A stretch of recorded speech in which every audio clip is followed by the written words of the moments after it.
Ugh.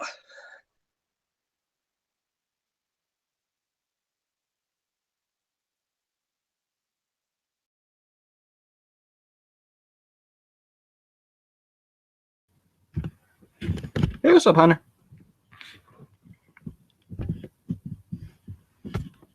I think your mic is muted.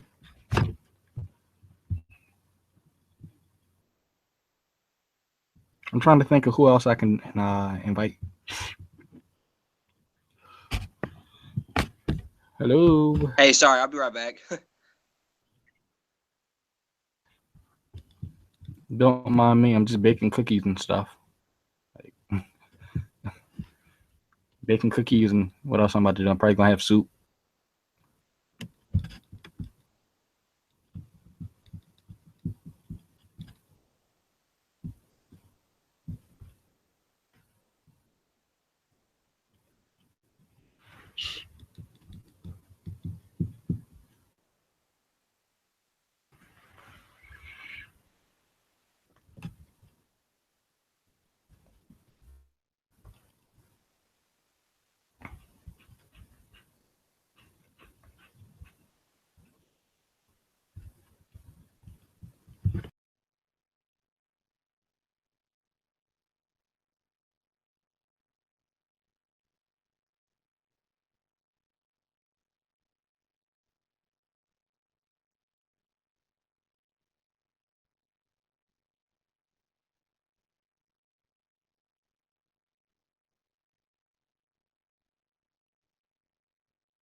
All right, it's really nobody in here right now. So right now, I kind of feel like Darwin's deity when he opens up a hangout and like one person or maybe like nobody shows up and it's just dead silence. Dead silence. I actually forgot the original topic of the hangout, and so I just like titled it "Open Hangout." But I really did have an actual topic I was going to be speaking on, which I forgot.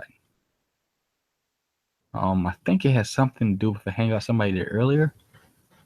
I don't know. I should have written it down, but I had went to sleep. Man, what was I going to talk about? I think it was like, I think it has something, or maybe I think it was an idea I had got from William Lane Craig because I was watching some of his videos last night. I don't agree with every, last one of his arguments, but when he does make a good argument, the man he knocks it out the ballpark. He brings it home. So I mean, he can make good arguments. I don't see why he's so hated. I guess I can see why he's so hated in like atheist circles or whatever. Because like he just makes him look stupid, in my opinion, my own personal, unbiased, humble opinion. Um, but yeah, William Lane Craig, he's a good debater. Was looking at some of his stuff last night, getting a little bit more into philosophy.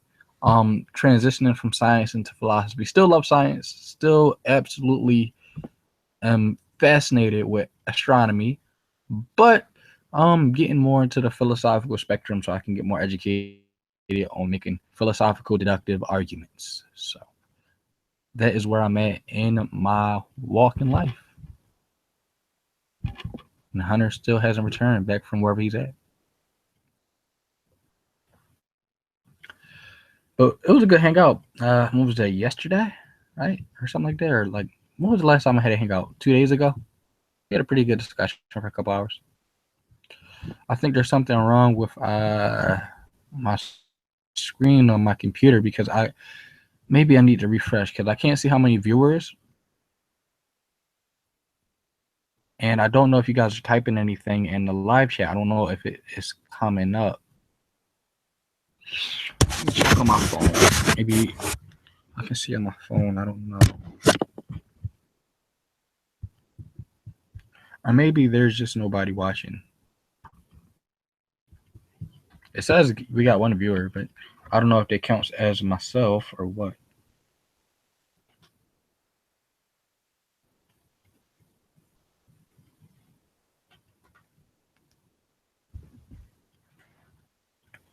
But yeah, if you guys start like coming in or whatever, and you guys want to get into the hangout, just say so. Speak up. Uh,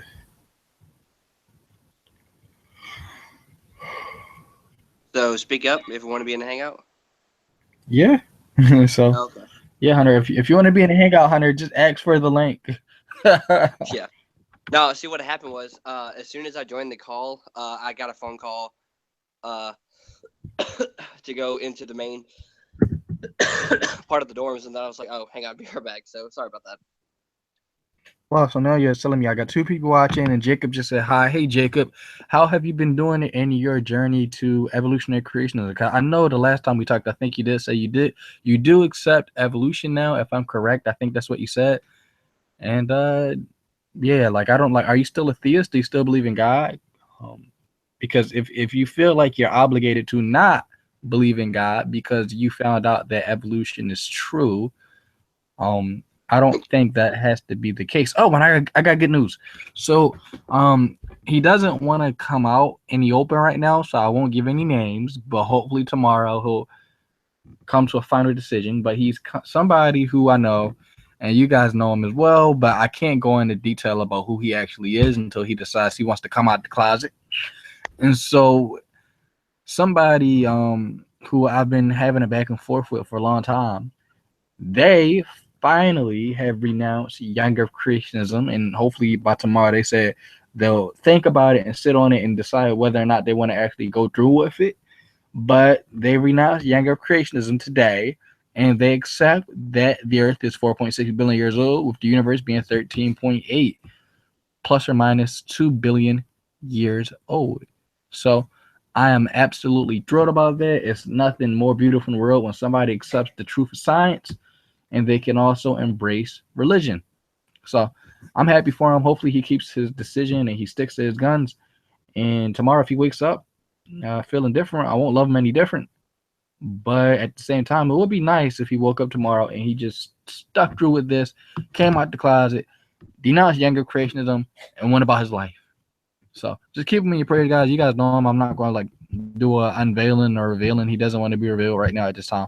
So, Hunter, you know him, but I'm not gonna put it in side chat because somebody else will come in and see it or whatever. But hopefully, he'll want to come up. Well, But send it to me privately then if you want.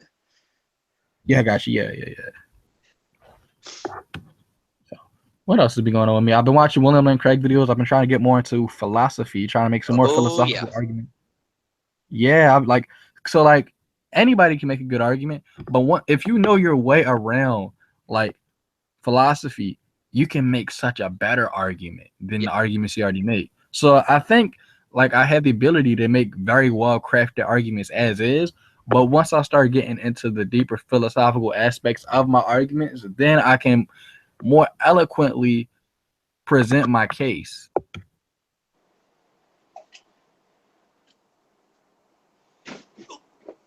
Yeah. Well, I was actually gonna say, um, uh, I actually started. I'm a huge fan of William Lane Craig's, and his work, and it even with Sam Harris and his debate, he even nobody takes him lightly. He's a very intelligent man.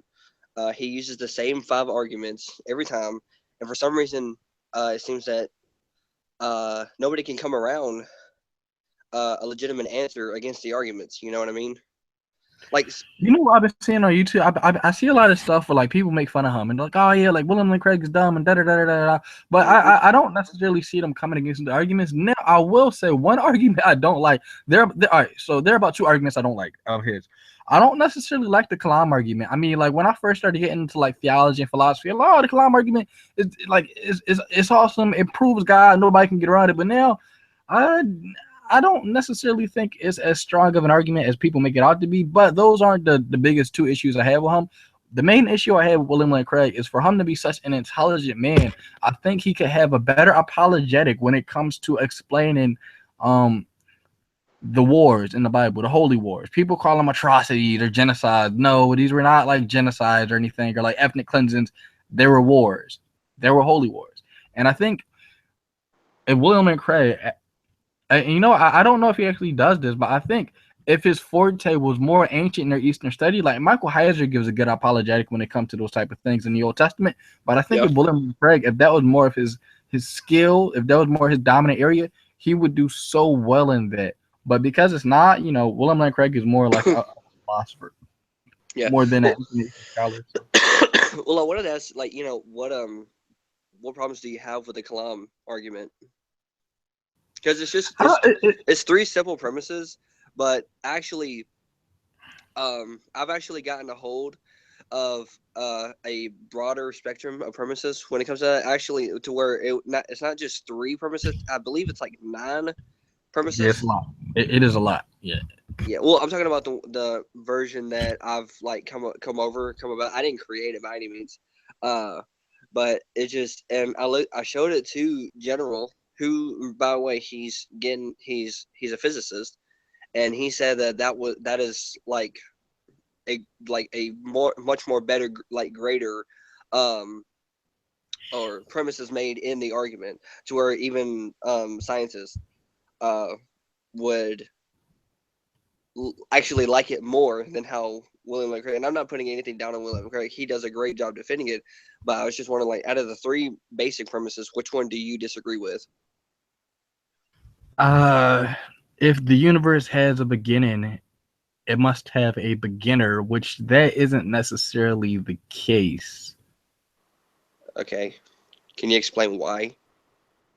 Because the universe could have had a beginning, right? But it also could have had all right, so I'm just putting this out there. I don't believe this, and the science doesn't go in that direction so far, but it could be that the universe had multiple beginnings. Right? I mean, somebody could argue that, oh, the universe had a beginning, therefore the Hindu Vedas are correct because the universe goes through cycles. Hmm. Um, Are you talking about like the Big or Crunch? No, I'm talking about like the singularity. Oh, okay. Well, pretty much. Yeah. Well, in order for it to go, like, are you saying like it goes from like expansion to back to a singularity, or are you saying like it expands? Yeah. Which I know the science does not go there at all. The science shows as far as our telescopes can tell, back into like if we go to the Planck epoch of time, the universe is one singular beginning. The universe, you know, comes from Yeah. uh one point in space time, and it expands from there. But also, somebody can Mm. make an argument like I guess like multiverse hypothesis, right? Somebody can say, well, the universe came from another universe in the Yeah. distant past.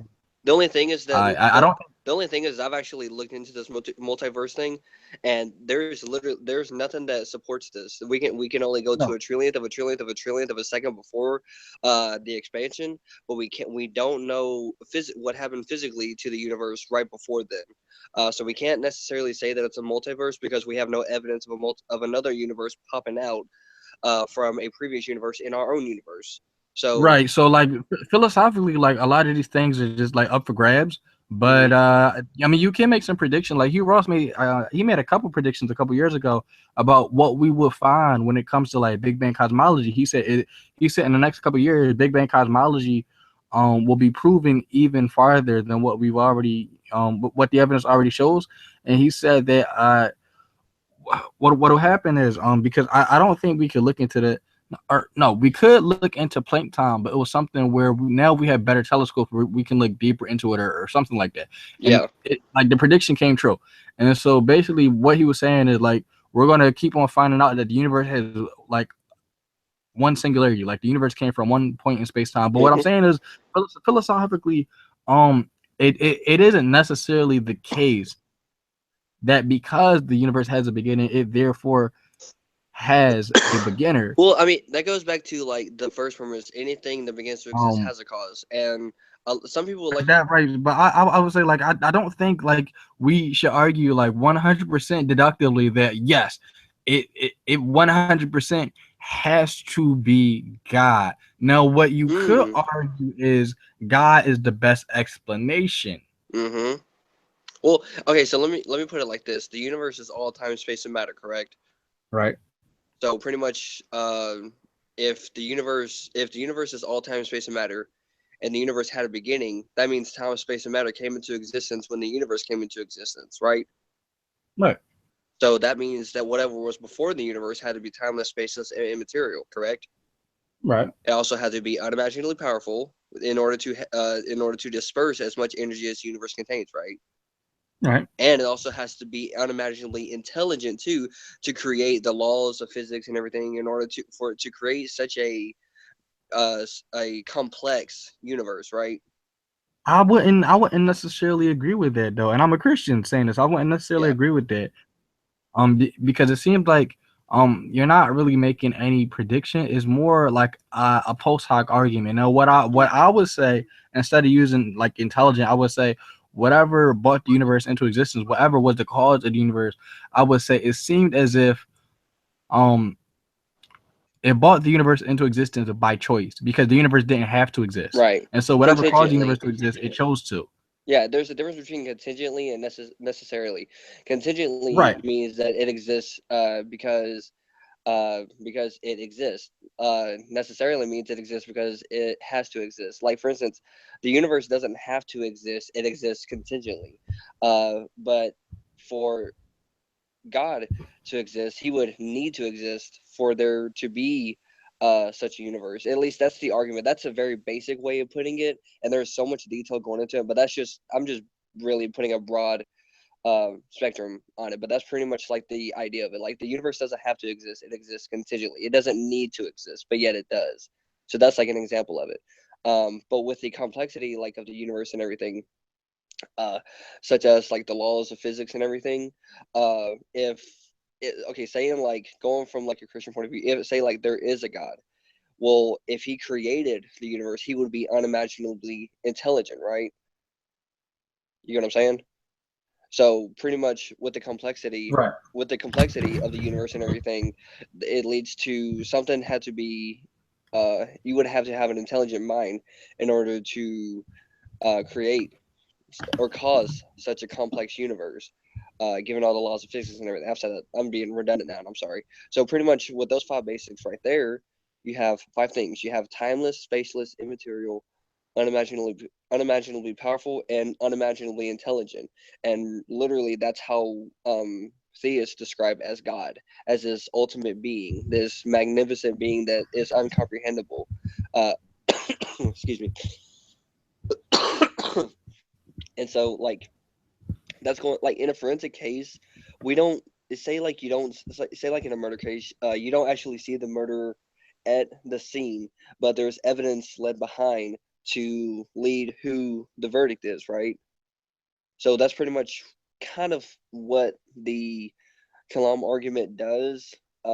It pretty much gives, like in a forensic case, what is left behind in the universe to Right. point to who caused the incident, who caused the scene and everything, what happened here and everything, and who did it.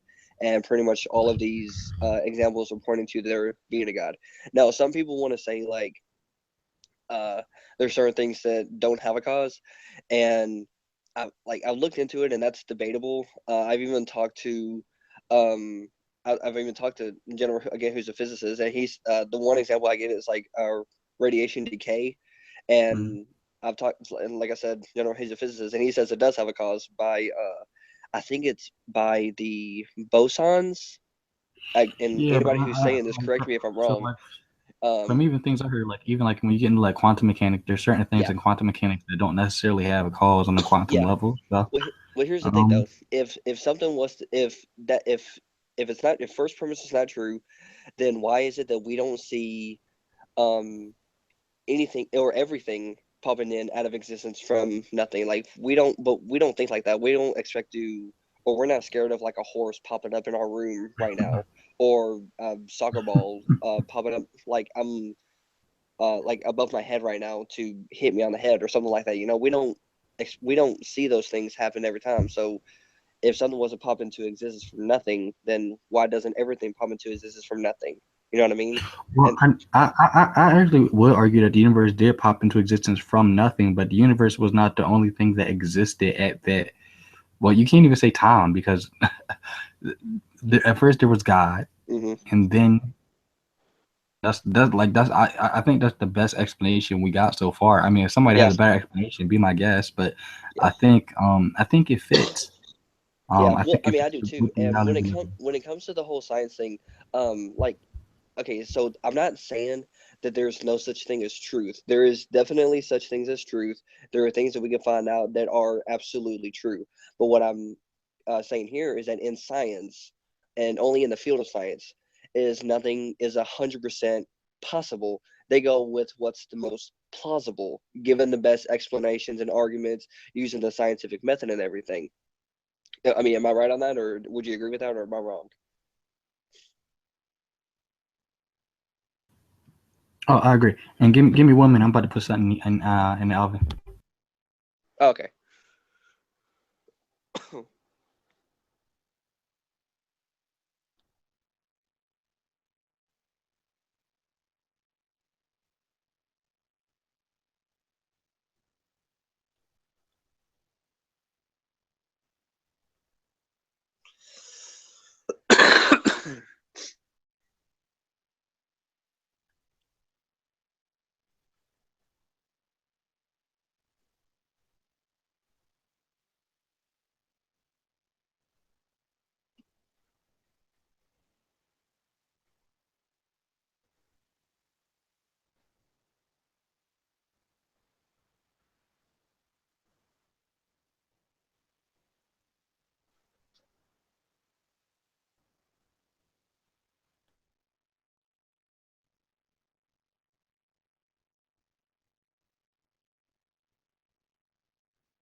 Oh, but guess who left? If anybody wants to come in, just put it in chat.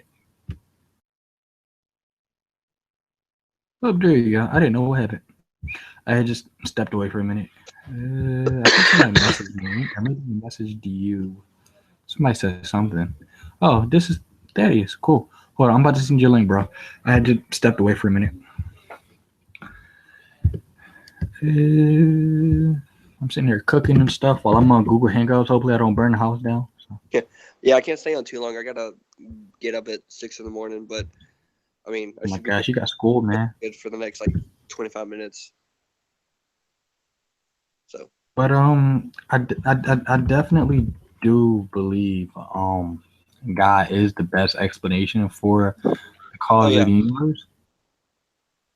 yeah, actually, I just think I think like that. I think that premise in the Kalam, as far as like it must be intelligent. hmm I don't necessarily know. Well, there is an argument for that, but I wouldn't go to the Kalam for that.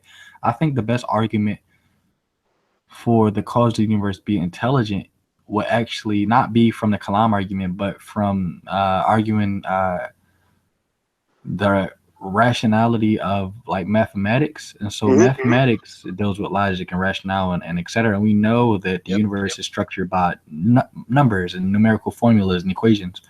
Um, right, and what and that's you say?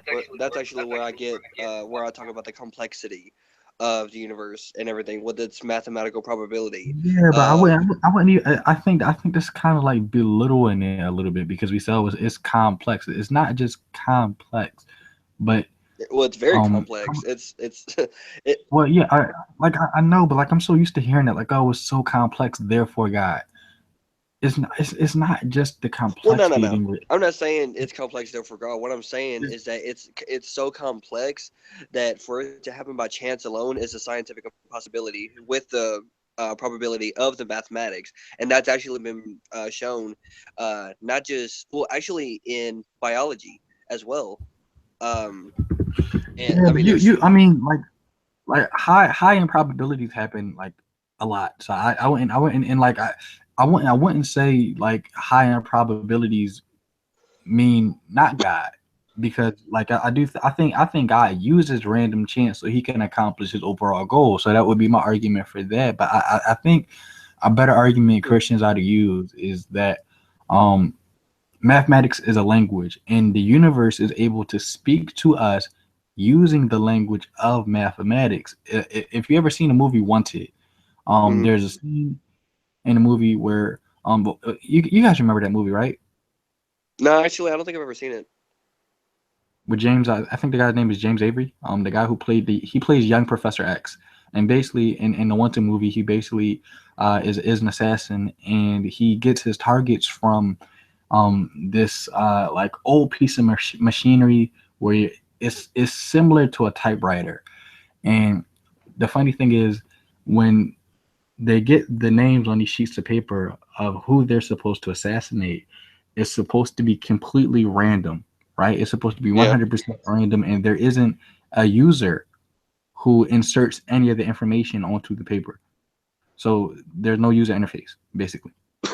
Yeah, the only I see, I have a problem with like it being by random chance. To me, Wait. That's what I'm saying. Like the guy hands this guy, he hands to Wesley, the assassin, the targets, and he doesn't even question that. Wait a minute, like this like machinery that and also it wasn't a computer. I mean, yes, it was technology, but Mhm. it was something where it wasn't linked up to like a satellite or anything like that. Like it wasn't a program. It was literally like an old fashioned typewriter. So then, What well, you so say? then, how did the machine know that it was? I'm sorry. How did the machine know that it was uh given the right name thing if it was randomly by chance and not just Well, some? and let me explain it. So originally, the guy was told that this was some type of ancient machine that people used to look to so they could assassinate people, and that was all he told him. But sooner or later down the road in the movie, he found out it was rigged. the whole time. Mm. And that's what I was thinking. I'm like, there's no way in the road. This old typewriter thing is giving him names. Somebody obviously is pulling the strings. And so, in the same sense, where that piece of paper was, it wasn't just able to produce information. Like anything can be information. Like, do you know, like when you spit up, when you throw up, that is information, but it's information at the lowest form. And Yeah. so that old typewriter was not just producing regular information; it was producing information at the highest level. And when you Right. have something like that, then you should get skeptical about where the information is coming from. And so, in the same sense, I will argue that yes, the universe does have random information, but this somewhat what people call random universe, it also has it has information at the highest form. And Yeah. so we should be skeptical of people saying that everything happened by random chance alone, because it doesn't seem like that's the case, especially when dark energy surpasses our greatest human invention, which is LIGO gravitational waves, by I think like 10 to the 97 power. Hmm. So, I mean, we should be a little skeptical when people tell us that this all happened for no reason at all. Yeah. Well, going back to what you were saying before about the typewriter, you were saying that it was rigged. So ultimately, it wasn't by random chance. Somebody was actually controlling it. Bingo. Yes. So, like So so this. so then it Wait, wouldn't son? be, so then it wouldn't be by chance. Then it would somebody actually intentionally designed it to be that way. So one of the Yeah, somebody designed it so anyway. Yeah. yeah, so in the analogy that you're using, you're saying that the universe isn't by random chance at all whatsoever. That something is behind it. That it's that somebody is guiding it to actually give out the information that it's given. Not that it's Yeah. not that anything was So, done by chance whatsoever. well, see, that's where I would disagree because I do think there is a randomness that plays a role into it. Like there obviously is randomness in the universe, but and I think it's William Lane Craig who said this, where God is able to use the random actions of his created beings, where or God can bring it about that his overall goals can be fulfilled through the random actions of his creation. Okay, so now you're going into like the whole free will concept, which that I mean, so I Well, not necessarily free will, but just randomness, just scientific randomness. When I'm talking about like something unpredictable. So God can take mhm, a he can take a process that to us humans it seems like it's unpredictable, but to God being able to know the beginning to the end or into the beginning, mhm. he actually can bring it about where he doesn't necessarily um fully control. Like God isn't like a puppeteer. He doesn't make these things go in the direction they go. But you could say he allows the thing, and this is where Molinism comes into play. This is why I love Molinism. He allows the free agent to go into certain conditions, right? And God knows what that agent or what that item would do if put into those certain circumstances, right? Mhm. But at the same time, right, God uses that person's actions and he uses those circumstances. So in the end, he uses it for his purposes. Like for example, I could put you, Hunter, I could put you in a situation where I know how you would react if something were to happen to you in this particular way. I know how you would respond. Now I Mhm. didn't make you respond that way. I wasn't the one who or I'm sorry, because I said put you, I could allow you. I didn't necessarily put you in that position. I simply allow the act to play out. But I know that in the end, it'll work out in my benefit. So I mean, I was the one who allowed it to happen, but you were the one who carried it along. It is pretty complex, but when you think about it, a guy that works this way, who has to look at every little detail and how every little event will happen, and if this happened, and that happened, is so much more grander and so much more complex. A guy who does work that way, just think about like how many like immense different possibilities he had to go through, and like so he could come to the best possibility. I mean, like there's so many different choices and et cetera that God could have chosen, and for God to just look at each one and then determine which one is the best possible choice, it shows how much of a genius he is. Yeah, well, when you're talking about going into a certain situation, though, if like for instance, in First Corinthians, it talks about how like I'm just throwing this Bible passage out because we're talking about God and we're both Christians, so we believe in that God. But through every single temptation there is, even though we're in that scenario, He always provides a way out. So so either we take the way out or we take upon the temptation that is upon us at the moment. So I mean, that kind of just like goes back. That kind of goes, kind of, which against like what you're saying. Like he sets it up. He knows what you're gonna do. Well, then if he knows that what we're gonna do, like I mean, you have two options: either to go into the temptation and go through with it, or to go for the way out. You know what I mean? So there's two options Well, there. well, not what you will do, but what you would do. So it's about possibility. Right, possibility, because there was a possibility where you could have rejected the temptation, and so that possibility was always on the table, but you didn't, and so there was in some possible world a world where you didn't go down that road and like different events took place. Yeah. But God knows the heart and the mind perfectly, though. So He would know exactly what you're doing. He would know exactly what you would choose in that moment. Right, I agree. I agree, but not what you will choose. What you would choose. This is where middle knowledge comes into play. Where God, like he knows Ah, what would happen. Yeah, and so like this is, I think it's a better explanation than Calvinism because all right, let's say like the Calvinistic idea of God is correct, which I don't know if you're a Calvinist or not, but this is no, just I'm not. an argument against it. But let's say like Good. because they don't think God has like they don't think God has middle knowledge, which I think is pretty dumb because if God is all knowing, He would know what you would do, but Hmm. if something bad happens to you or to anybody else, or let's say God's plan doesn't really fall through, well, you could always argue that, well, God didn't know what would happen. And so like therefore his plan was flawed because he didn't have the knowledge of what would happen. He only knew what will happen. But Yeah, but that's open theism, and that makes God fallible, defeatable, and and so another word that I can't think of though, but um, nowhere in the Bible does it depict that. It shows that He's an all-knowing, all-powerful type being that can do anything within His will and His nature logically.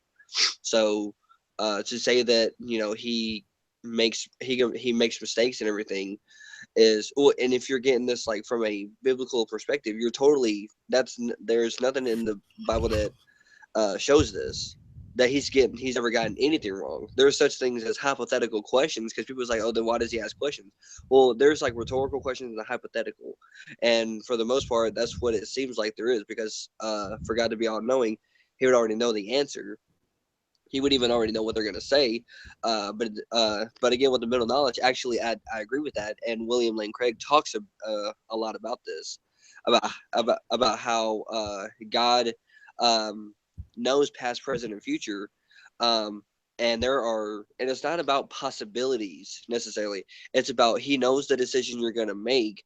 But then again, if like say like in another world you like different realms of universes or whatever, you make a different choice or everything. He's still never wrong because he knew that you were still going to make that choice. Now that it's really mind-boggling how to really try to comprehend that.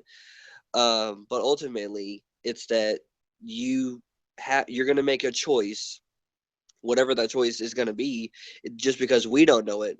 God already does. You know what I mean? And that can literally be trillions upon trillions um, of decisions we make. But just because we don't know it, um, doesn't mean that that doesn't make God wrong. Just because we don't know it, In any case, we can be wrong, but He never is, and that's just the understanding of it. That's it's really really technical, and for me, I don't know if I'm explaining it good enough, but that's the best I can do possibly. And I think Wayne left to go cook. Okay. That's okay, I'm, the I'm actually audience. Yeah, I'm at cooking and least. talking at the same time. I'm cooking and listening as well. Hey, Thaddeus, how are you, man? Okay. Do you know who? You probably do. Do you know who All For His Glory Alone is? Yep, I actually have had a lot of discussion with him. So I think I blocked him. I don't talk to him Really? anymore. It's funny because maybe it's because I was really tired because like one where I was when I was talking to him, but me and him actually got along. Yeah, I know the last discussion we had. He was like really upset because I just said like younger creationism is just very deceptive, and I noticed a lot of Calvinists, like if they're not younger creationists, I do notice in their theology they do have to change things. They have to change facts about the natural world so they can make Calvinism, um, you know, fit their theology or whatever. So they have to go against what we know in science. Like for example, Christian anarchists love Christian anarchists to death, but I would 100% disagree with him saying that he thinks Adam and Eve were the first people, even though he does accept evolution, which that's not true because if evolution is true, that means that there was no first person. But I don't think you need to have an original couple so you can believe Adam and Eve really did exist. I mean, I think so. Me, I think it's possible that they couldn't I think it's possible they didn't exist, but from the text and looking at the language, I do believe that the authors believe that Adam and Eve were real historical figures, and you can make that work if evolution is true. But I just think Calvinism just I don't know it just Oh, it speak of the makes devil. reality. Hey, Christian, because I was just talking about you, just about me. Yeah, Christian argument. I like you, man. Like you're a really good person and everything. Like you're really intelligent. But when it comes to your view on Adam and Eve, I would 100% have to disagree. I understand. So could you reiterate your position? I don't want to. I don't want to straw man you. Like, what is your view exactly on Adam and Eve? And then I guess we can go from there. Well, I just believe that they were separate from the evolutionary process. That Adam came, as it says, from the dust, and that Eve came from the rib. If we all came from them, that means that all of us are separate from the typical evolutionary process. Right, which is why when I try to explain my view, G-Man's then like, no, you don't believe in evolution. I'm like, well, hang on a second. Hang on, there's probably something you could wrap your heads around. I mean, shoot, even when I Yeah. was looking at evolution and that, I actually had a similar position to Christian anarchists back in the day because I was kind of thinking to myself, well, if Adam and Eve, again, if they were the first humans, and it doesn't really make sense that they were part of the whole evolution thing. And then it's like, I let go of that Yeah, but pretty quickly. I think that's kind of unnecessary. I don't think you need to make them the first humans. Well, I because, understand that now, but Mhm. To me, it's just a reading that I got because from reading the text, the one thing where I get the evolutionary reading in the text is where it says, and God said, let the earth bring forth these things. We don't necessarily, and I don't see that commandment made when referring to the creation of Adam. Said, let us make man in our own image, and he doesn't give the same command to the earth to bring forth Adam, but rather that he specifically forms Adam from the dust. And that's just how do I've you gotten my think? Well, not because I know people always say, "Oh, well, maybe it's a metaphor or whatever." I mean, when I look at from our view. reading, what do you say? I said I've noted that view in my my Well, essay no, on like this. I think when people say that, like, I don't think it's a cop out, but I think it really lacks explanatory power. Like go into more depth about like how it's a metaphor, how it's a poem. Like people just like I know a lot of theistic evolution would say, well, I just don't take it literal. Like, all right, like go into more detail about that. Like I'm like you're leaving me like with a cliffhanger here. But like so, have you read Michael Heiser's his view on like Genesis and stuff? I think it's pretty brilliant. I haven't not too much. Dude, hold on. Let me get you a link, man, because I know you've been reading some stuff and etc. But like when you get some time, just look into look at this link I'm about to give you. I think Michael Heiser's view is pretty legitimate. Well, it's the only He would, like I'm familiar with the works that because I can check out his website in general. Has definitely sent me some stuff. But did you guys see what's going on in the external chat? There is something. I don't know if he's being funny or if he's being serious. I was seeing if I can get the YouTube link because I'm about to get off in 5 minutes, and I was just gonna watch a little afterwards. Whose Hangout is this? This waves. Oh. What's No, Yeah, I'm no, listening. what's going on in the side chat? no, I was asking if Christian Anarchist saw the thing that was addressed to him. I don't know if he's being real or not, but there's this guy called Eris 106, and he's saying you can't be into anarchist and be a Christian, also be into anime. Pick one. I don't know if he's being real or not. Okay, well, I'll address that then real quick. First of all, I'm not an anarchist. I'm a conservative Republican. What? Yeah, I mean, I've already made a video explaining. In fact, you go to my channel. It's the very first video you're introduced to if you're not subscribed. Your name's pretty deceptive then. Well, I explained why I have the name. The name is simply because of my beliefs, atheists and Christians always seem to get very, flustered because I profess to believe in Christ and profess the gospel. So that's where I get the atheists against me on that. And then the second would happen to be me, having my beliefs like Calvinism and evolutionary creationism and all that. And then, some Christians have gotten onto me for that.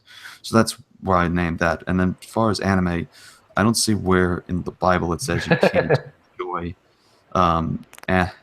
anime. So if you're gonna make that claim, you have to provide the scriptural basis for that, Aries. That's why a part of me kind of thinks that maybe he's just playing, but who knows?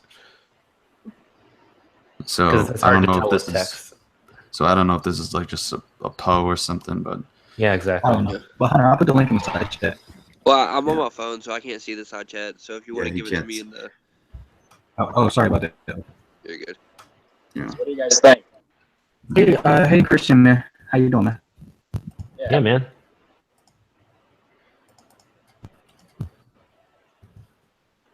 Hold on. Sweet. Give me a double while I'm talking to you guys. So. Robotic on your end. Yeah, it is. Oh gosh, hold on. Let me refresh. Oh no! Don't refresh too long; the whole thing shuts down. All right, I'm gonna head out. I'll see y'all later. All right, see you later, man. Bye.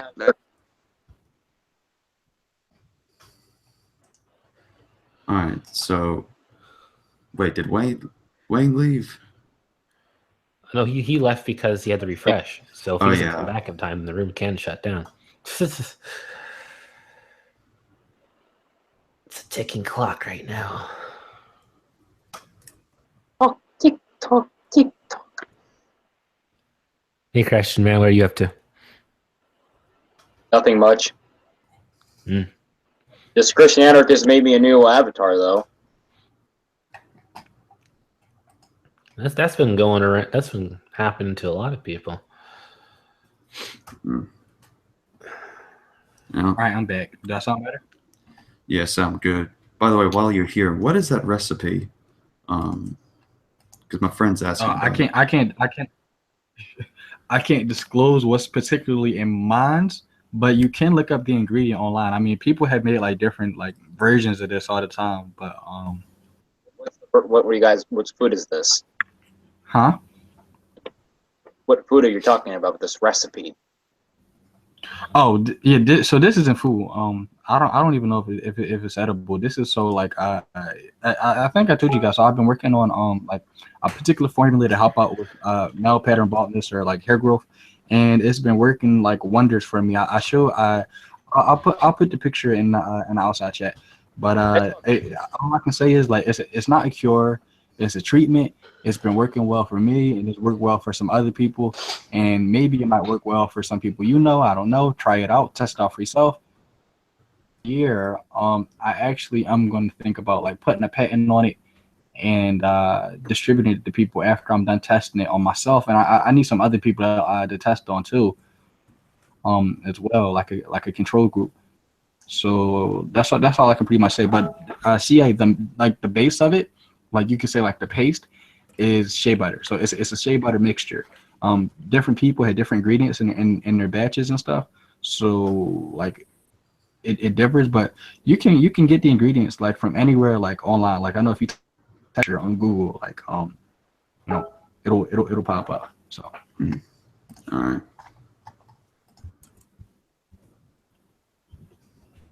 And give me 1 minute putting something in the oven. I'm doing a lot of cooking tonight. Let's see. But you guys can feel free to talk amongst yourselves. So is my avatar look okay on your guys' end? Looks fine to me, man. Of course, you're gonna say it looks fine to you. You're the one that did it. No, but I'm just saying, like the aspect ratio look fine and stuff like that. Does it look like I'm only peeking? Like it's like I'm peeking my head up a little bit for Battlefield. It is a battlefield out there, man. Welcome to the great debate community.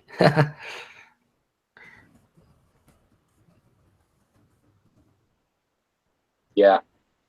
Antonio's Hangout has All for His Glory in there, just to let you know, Christian anarchist. Oh, are you? Is he actually running one right now? He was running like a bringing abortion is 7. A bringing abortion is 7. He needs to get off this abortion topic because people just don't want to talk about this stuff anymore. And I don't know if you guys like saw when I was in there. Here's the thing: if you're gonna run this abortion topic, let people actually go in the room. Like, he doesn't make the link public. He barely invites anybody else except the same old people you usually see in there. Yes. I'm sure there's a lot of people in the live chat that would love to come in and discuss this stuff. But if you're not going to let half of them, you're just going to label half of them as trolls, then you're not really getting anywhere. I mean, if I were to do something on that topic, I'd make sure like a bunch of people could go in. Otherwise, you just look dishonest. Yeah, and like all you see is message deleted, message deleted, message deleted. Yeah, and, exactly. Like, holy. Yeah, it's Dawkins. And he lets DD basically run his Hangout.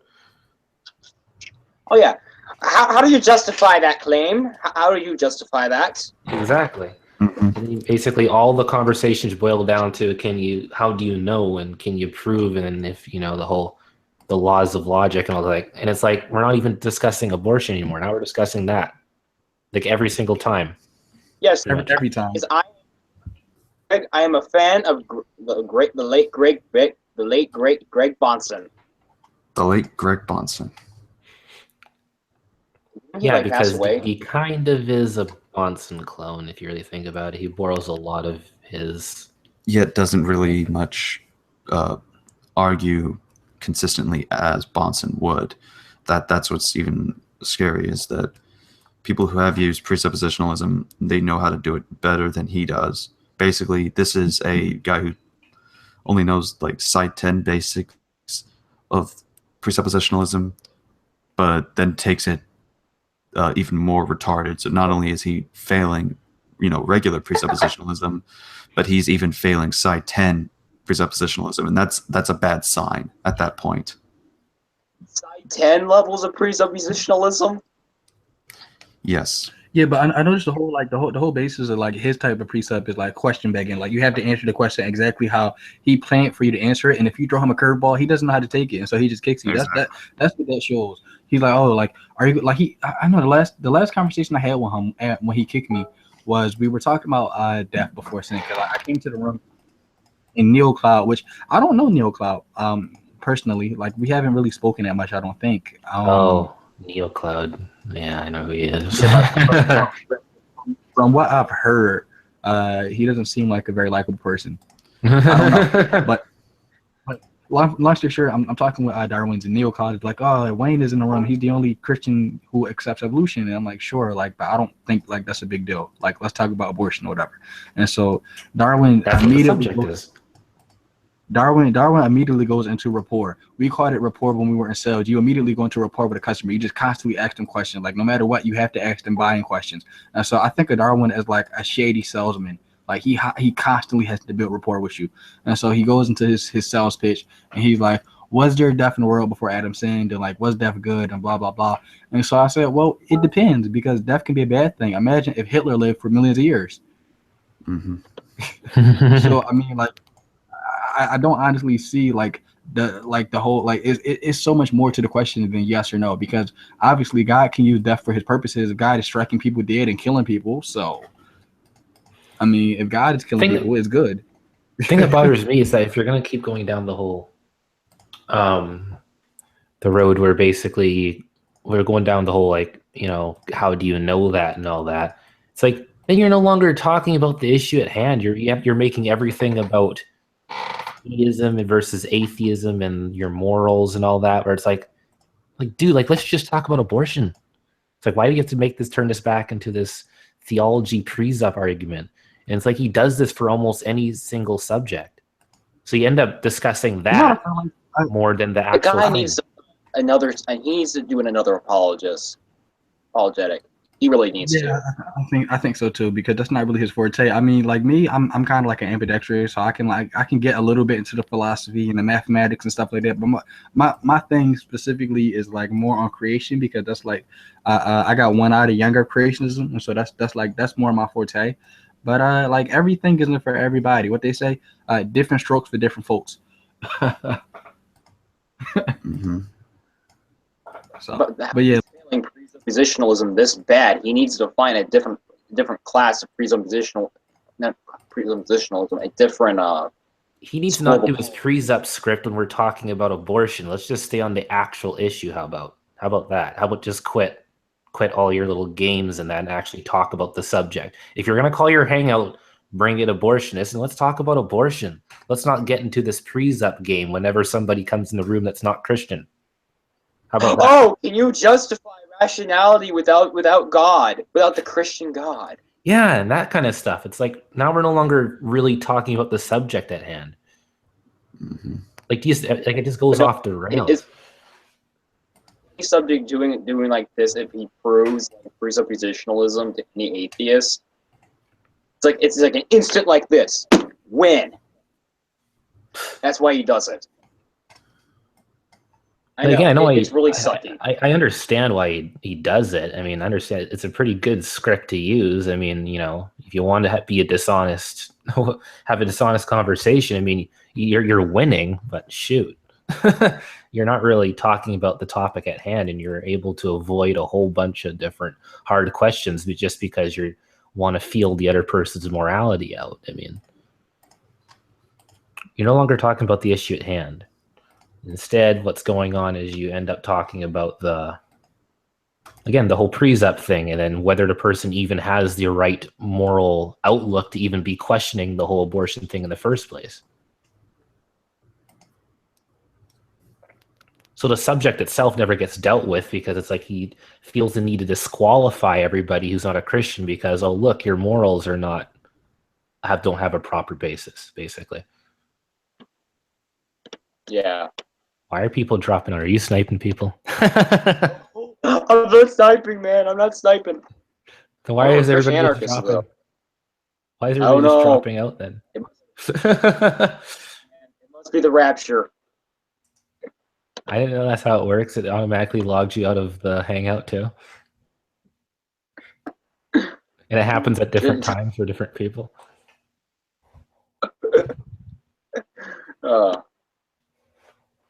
So you guys can't just all leave. You can't leave me here with Steve McRae and all them.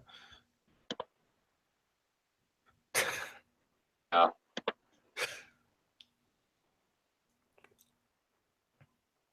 You do got to every now and then he knows what he's doing, but man, those rooms can get so boring. But I was like, yeah, I'm going to fight with abortion with Antonio. Then Dawkins brings in another conversation. Ah, crap. Pretty much. Yeah, it's like the best time to go in there is when DD's not there. Oh, those are the best. Those are some of the best times when he's not like fighting with people. Yeah, exactly. Talk about the thing at hand. He did this with Truss. He's done this with Gus. He's done this to other theists. He's done this to everybody. Oh man, I love to see him do this with Gus because Gus is one of those people that doesn't put up with a lot of BS.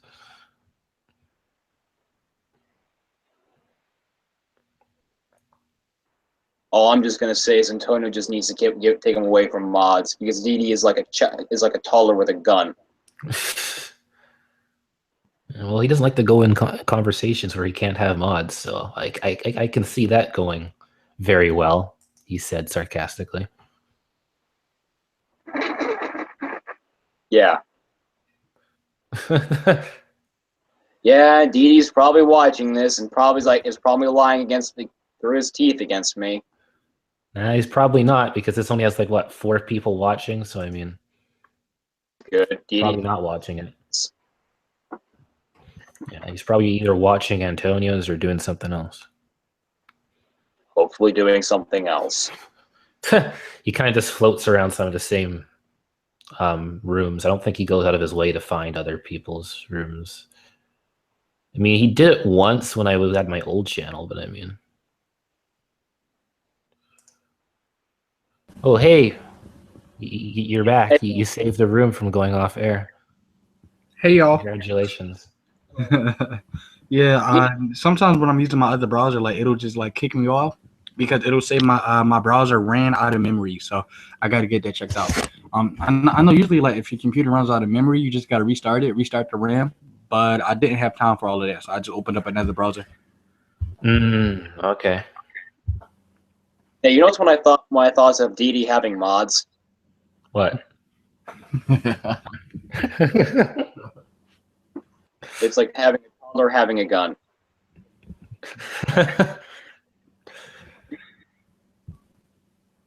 He can be entertaining. Yeah. I mean, don't get me wrong. He can be frustrating and everything, but you know, since I view this community kind of as well, I'm just gonna admit I view this community mainly as entertainment. So I don't want him to ever go away. In a way.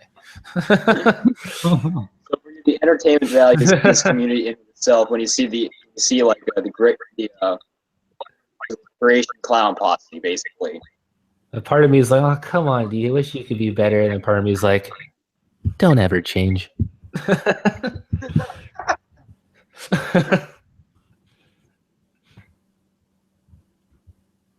So CA left the room. CA has left the building. Yeah.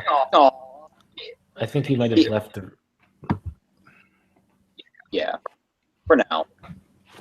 Well, if anybody else wants to come in, they can come in. I can't see the outside YouTube chat right now because I don't have my phone or anything, but just let me know if somebody wants to come in or something. I'm sitting here. I'm sitting here baking chocolate chip cookies, man. I'm baking like 2 batches of chocolate chip cookies because I got a potluck tomorrow at my school. So that's why, like, that's the only reason I'm really up. Like, I would have been asleep by now. I came home, went to sleep, woke up, did some homework, and I was about to go to sleep again. And I said, "Oh crap, I gotta bake! Holy crap!" Wow. Big responsibility. Yeah. So, because I already dedicated to it. So. What you say? With a bunch of cookies comes with great responsibility for your health. You eat at your own risk. Yeah. Unless you have a good metabolism like me, then it doesn't matter as much. Yeah. Has anybody seen any good debates or any like good like discussions in the great debate community? I know a couple of days ago, G-Man talked with the flat earthers or something like that. I didn't see it, but I heard about it. And like, That was awesome. Me and Christian and General were just kind of watching it and like your off-air hangout. Oh, we were enjoying every minute of it. That was amazing. Yeah, that's sad, man. It's sad that he can't argue for why the Earth is like not flat because like that's basic. That's basic astrophysics. You want to hear my troll story, Phil, with Red Orchestra, aka MG42 Pillbox? Oh, you know, I've talked with him one time, and like I came to the conclusion that he's like freaking nuts. It's honest what he is. I came to the conclusion that he might just be a Poe, like he's not real. Even Christian anarchists had to admit to that. Yeah, he's probably a Poe. Yeah. And if that's the case, a part of me is like, wow, I mean, mad props. You do know how to get people riled up. Shoot. He's a skillful one. He's not just one that's being just stupid.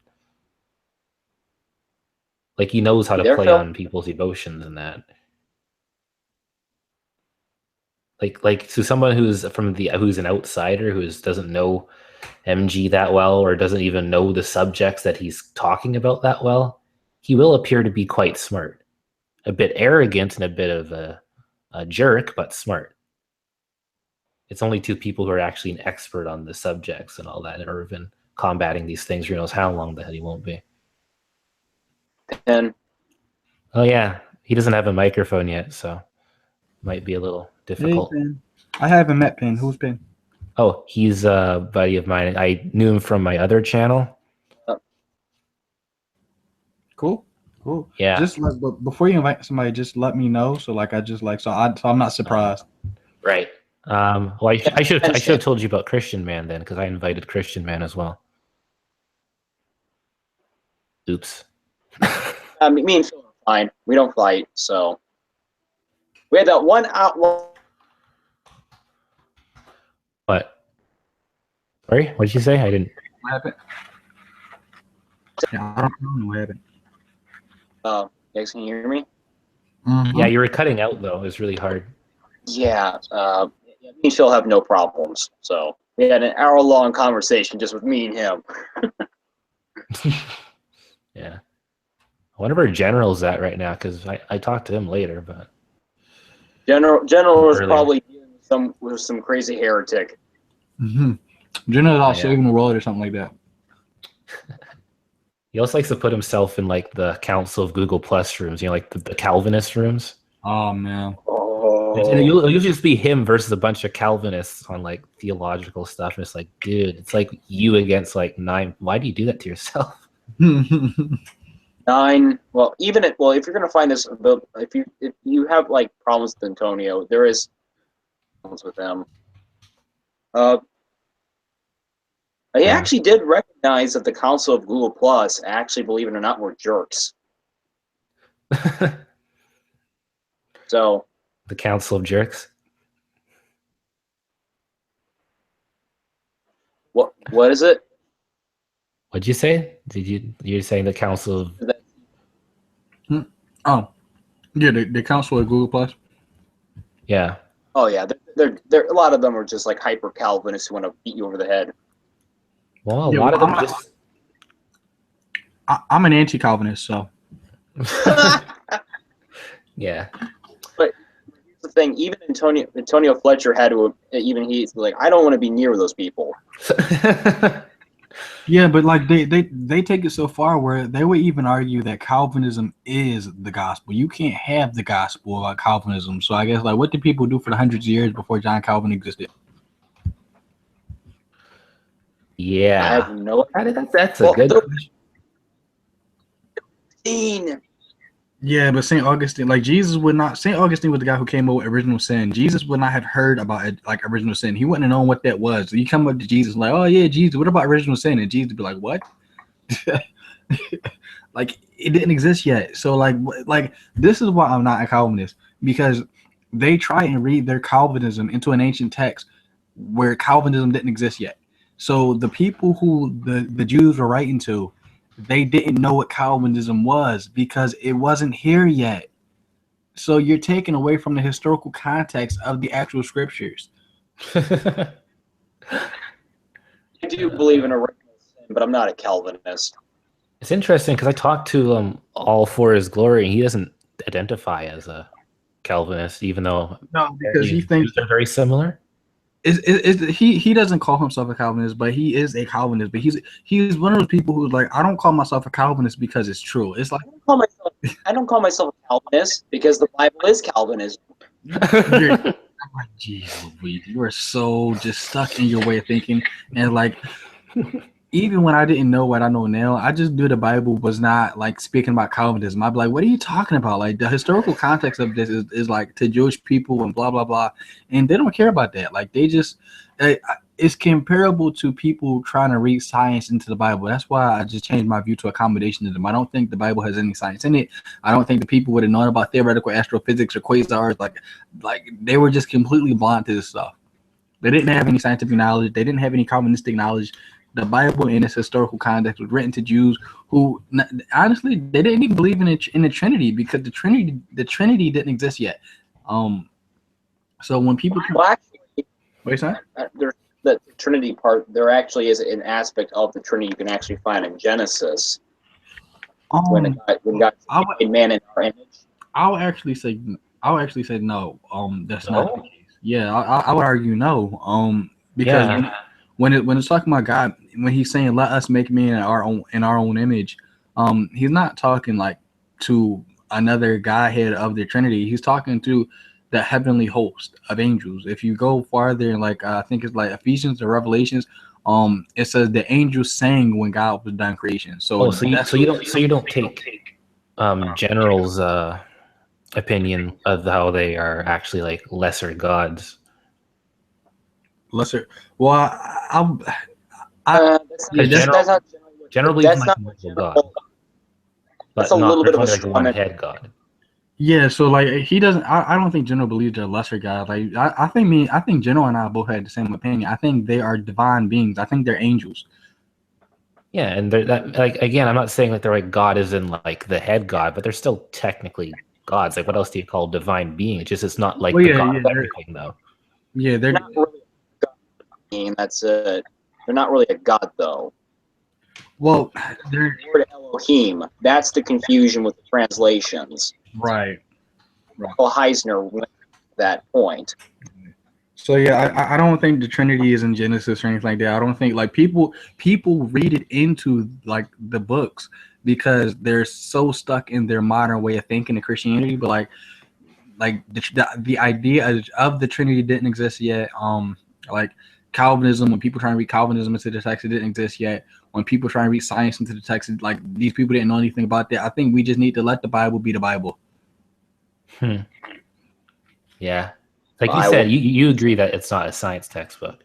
So Well, obviously not. I mean, in Isaiah, you got the guy talking about the earth is flat and it's on pillars and stuff. Like, obviously not. They're taking a lot of those poetic passages about God setting the foundations of the earth as like more. I take that more as he sets the laws of the earth rather than an actual foundation. Well, I actually would say they did believe like that was they really did believe that to be historical. So I know nowadays we try and save ourselves and we say, oh, well, it's more poetic. When like I'm not embarrassed to say that the people did believe in this stuff because that was the modern cosmology of the day. Just like the modern cosmology of our day is Big Bang cosmology. And one day in the near future, if future people find out, oh yeah, this stuff isn't true, like I wouldn't be embarrassed because like this is like where our science is at right now. Yeah, that's the best of our understanding. Right. Just like how back then, when they had like their flat Earth cosmology, that was the best of their understanding. Right. And so like I mean, even though it looks dumb looking at it today, it kind of makes sense because they wouldn't have known about planets and all that stuff. All they're really seeing is like lights in the sky. Right. And like that's the best they've got. Right. And so like I don't think like I don't think it's good for us to make fun of them for their beliefs that they had back in the day. I think that's why a lot of Christians try to save themselves and so I think it's more poetic and stuff like that. Like no, they really did believe this stuff, and that's okay. That's like I'm completely fine with God using people who didn't have scientific knowledge because it's not a science book, and I'm okay with that.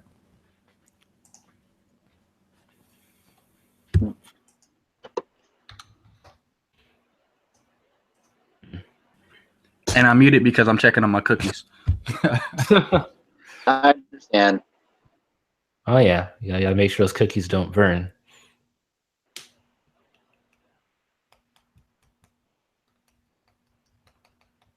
And unless you want to try to pass it off and just say, "Oh yeah, that was totally intentional," that they're supposed to taste like that.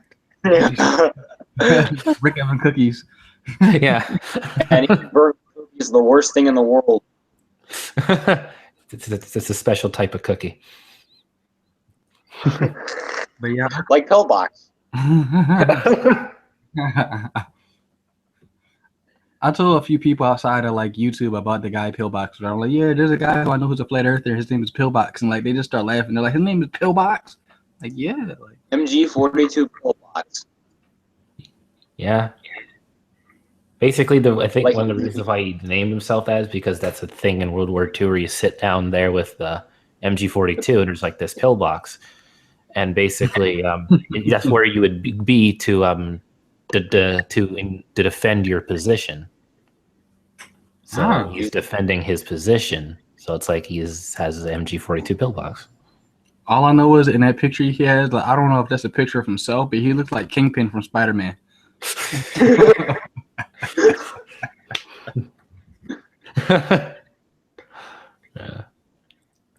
Yeah.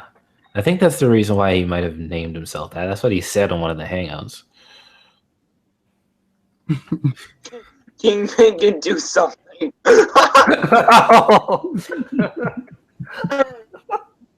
Burn, man, Ken. That's awesome. Hey, at least this. We all know The Rock is a better teacher than Pillbox. Nice. Oh, Thad, you told them nothing of me. Oh no, of course not. Just like even when I'm with you guys, like how many times I really need to say it? If we can get along, does it really matter that I identify as a misotheist? No, not really.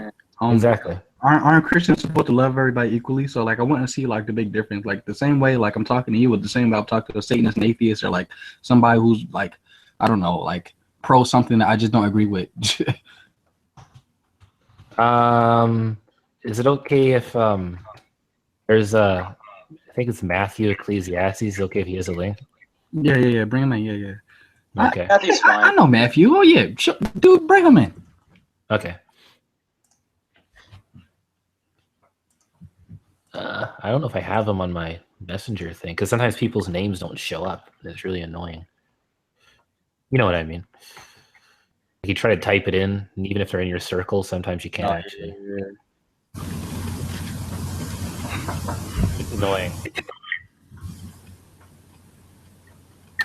Let me see here. There he is. You're lucky I could find you, man. All right, I sent him the link, so. What's that should be another interesting. joke we can make? Oh, I didn't tell you guys the story of Pillbox, but it's in the Great Debate Community if you're interested. I don't know. He just sounds like somebody who's like a piper or something like that. Like not like like I'm already talking about him now, but like I don't know. Like he seems crazy as crap. I'm sorry, but like I've had some conversations with him, and he just rambles on like an incohesive old man. He's not even an old man. He's like in his 30s or something.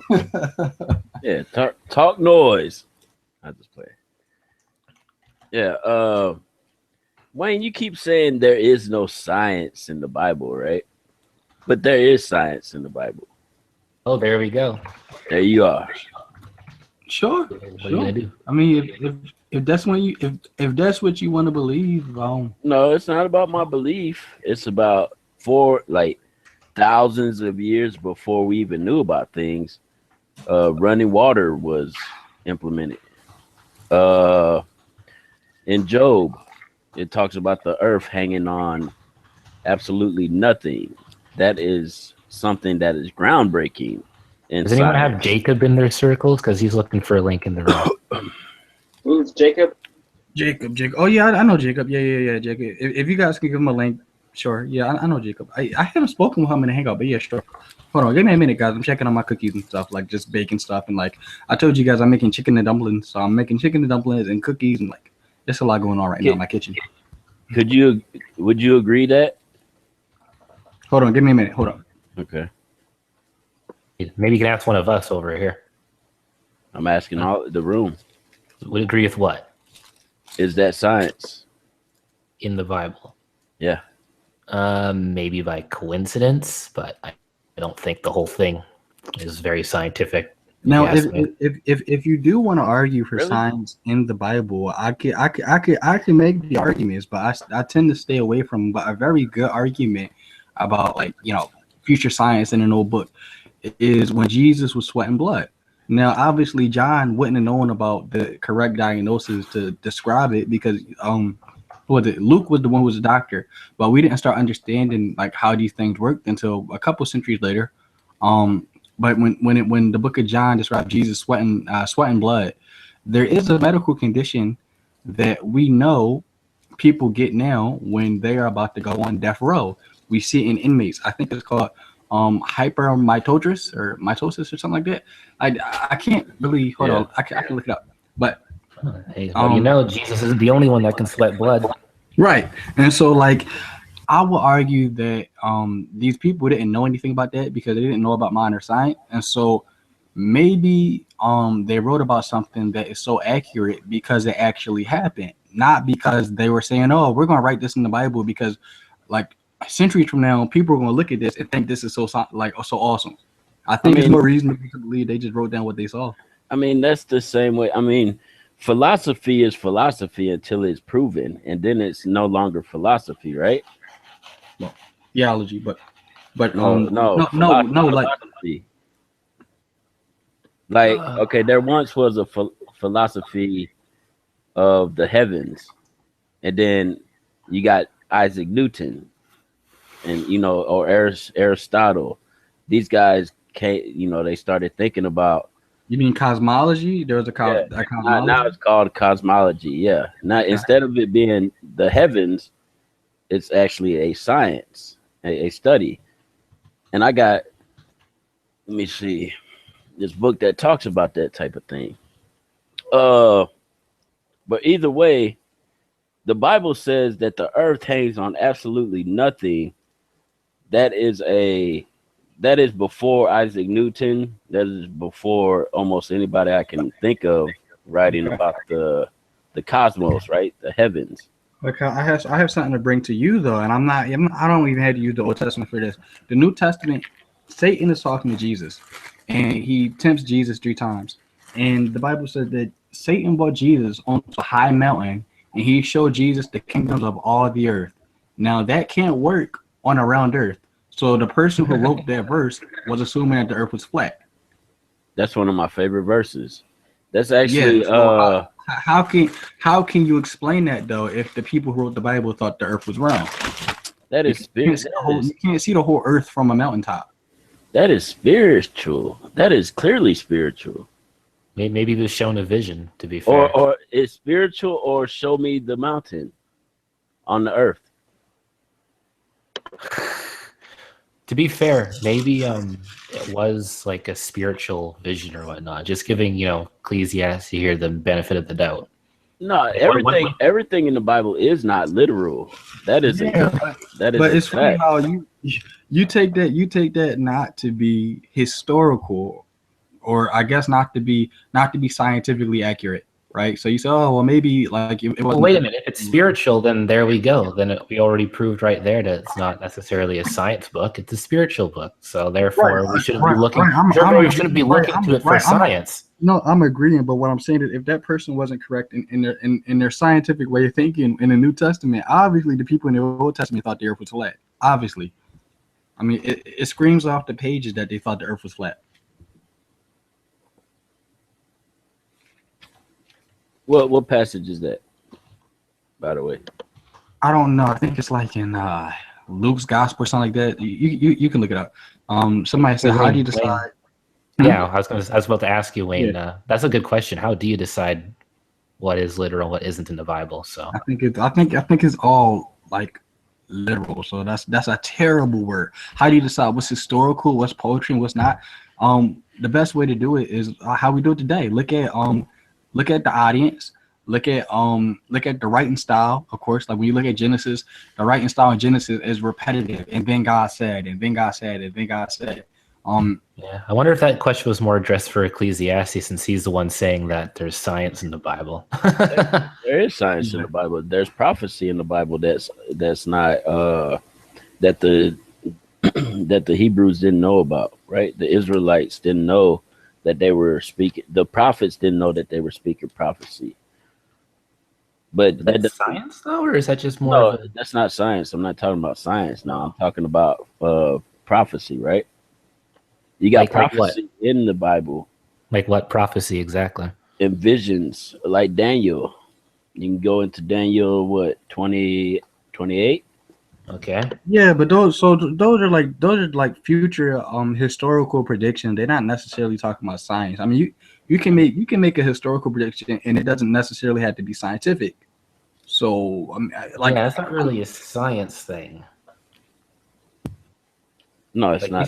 You said there was science in the Bible. We're still waiting for this. Well, I said the science. I said the earth hangs on absolutely nothing. That is in the Bible. Then you have Genesis 1:20. What exactly does that describe exactly? Like that can mean a lot of different things. Okay, you got science. It's not saying the earth is a ball. It's not saying galaxies exist. Well, I do want to bring up a good point. You asked me You I asked don't me. know. I don't to- know if you know this, but Okay. you're quoting from the Old Testament, and I think it is Isaiah, right? Or I'm sorry, Isaiah. That's how you pronounce it, right? Um, I say Isaiah did say that the earth is a circle, right? But a couple passages down, he talks about a ball. So you know what that means? He knew the difference between a ball and a circle. A ball and a circle are not the same. A circle is a two-dimensional construct that doesn't exist. A ball is a sphere. He knew the difference. So if he really didn't know that what the is earth circle is in a Hebrew? globe, huh? What is circle in Hebrew? What does that mean? Well, hold on. Let me bring it up. Yeah, bring it up. But when you look at the text, he talks about a circle and a ball. So what I'm asking you is, if God is giving these people scientific knowledge about the real world, right, and truth doesn't change, how come God didn't tell them, oh yeah, the earth is a ball or it's a sphere or it's a globe? Man, he just allowed him to write circle if there's science in the Bible.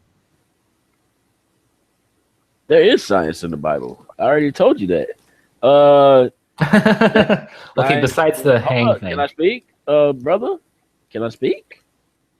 You You got can. science of sanitation. What about that? We're hand washing. I'll give you the verse. No, burying your feces.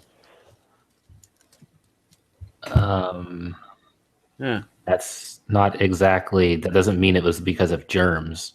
Okay. Can you lay next to your feces all week without getting No. sick? But even someone with very general knowledge will know that feces, at the very least, cause like a Oh, really bad and also- smell. Also, Matthew, do you know? Because So I can there's- even show you this. I can show you That's- this.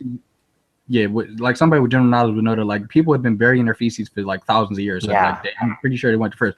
But And that was also before germs. before germ theory. But with that being said, the whole thing with hand washing, you do know that the Pharisees got mad at Jesus for not washing his hands because they washed their hands because of tradition. It had nothing to do with germs because they didn't know germs existed. This was completely traditional or religious. There's some things that aren't science. There's some things that are science, but you just can't No, say there is well, no science in the Bible. All right, so I wouldn't say that. You can No, say it, because but I wouldn't. Look, you're making the argument that these people knew about future scientific discoveries, which I think a better argument would be like something like, okay, there's a piece of science in the Bible, but the authors didn't necessarily know about it. There's science in the Bible because it's true. Like, I'll give you a very good example. People always ask about evidence for the Exodus, right? Well, all of the plagues in the book of Exodus can be explained from the explosion of a volcano that happened across from Egypt. It's called Thera. I don't know if you guys have ever heard of it. It's called Thera. And we now actually have the carbon dating, or we carbon dated some of the rocks and stuff from around there back to that time. And now we can explain the reason for some of the plagues. It was a volcano, it was a volcanic eruption. And so these people didn't know anything about how volcanoes work or like the after effects. But now we can explain how these things happen and we can see like, okay, like the stuff that you're talking about, it did happen. Not because they made this stuff up and like they knew about the science behind it, but because it's true. And so I think that's a better way to go about it instead of saying, yeah, like God gave these people future scientific knowledge about stuff, because you have a problem if you do argue that way. Because the authors were writing to a particular audience, right? So let's say Paul, right? Let's say God gave Paul a vision about theoretical astrophysics, quasars, and dark matter, right? And Paul had to use Hebrew, or I'm sorry, he had to use Greek so he could relay back to his audience the things God revealed to him about astrophysics.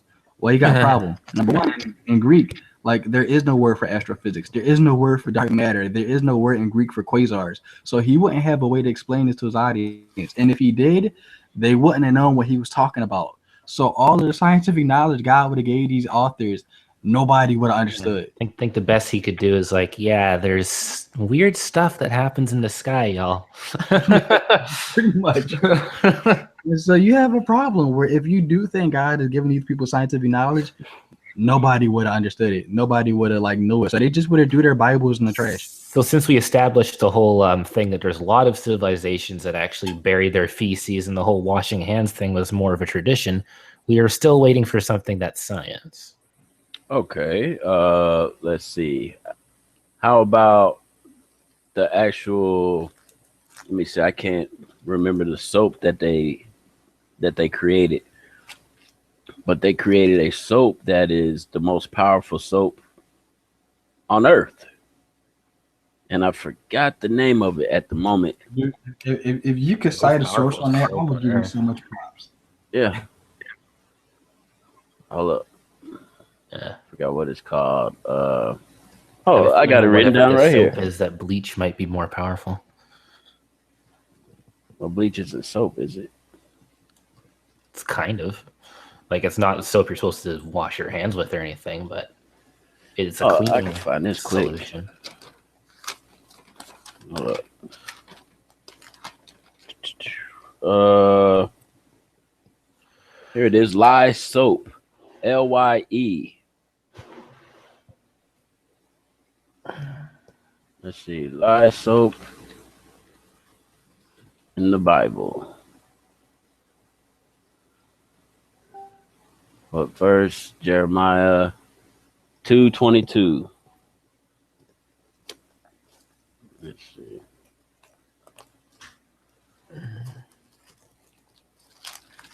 This may take a while. Yeah. Are you open to the information? Yeah. That's why we're still waiting for you to read or whatnot. For though thou wash thee with nitrate and take thee much soap, yet thine iniquity is marked before me, saith the Lord God. Now, when you go back to the ingredients, I forgot where they made the ingredients. Let's see. Here it is. It's called God's Soap Recipe. Even in death, escape.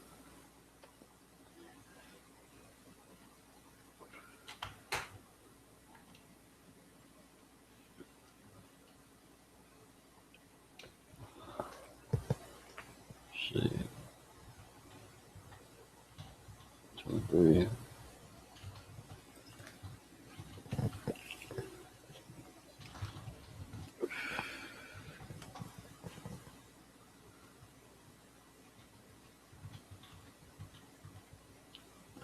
From my childhood lye soap.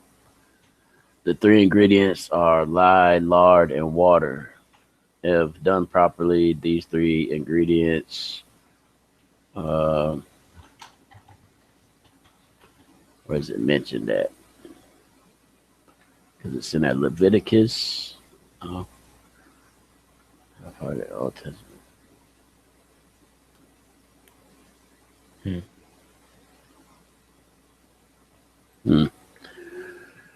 Either way, it's there apparently, right? Yeah, it is there. It is there, but I can't find the verse right now. I'll get back to that part. Yeah. Yeah. Oh, me and you already talked about this. I forgot your name. Which one? There's like three of us in here. You. Me? Oh, great. Yes. Yeah, you remember we were talking about chromium? Yeah, chromium and all of that stuff. Yeah. What about it again? The gifts of the wise man to Jesus. Oh yeah. Something about how there's actually like practical uses for him. Mm-hmm. Well, this link that Pinhead gave that said exactly what we said. But okay. Man, I'm telling you, man. I mean, there is a way you can argue for science in the Bible, but you aren't going about it with the right approach.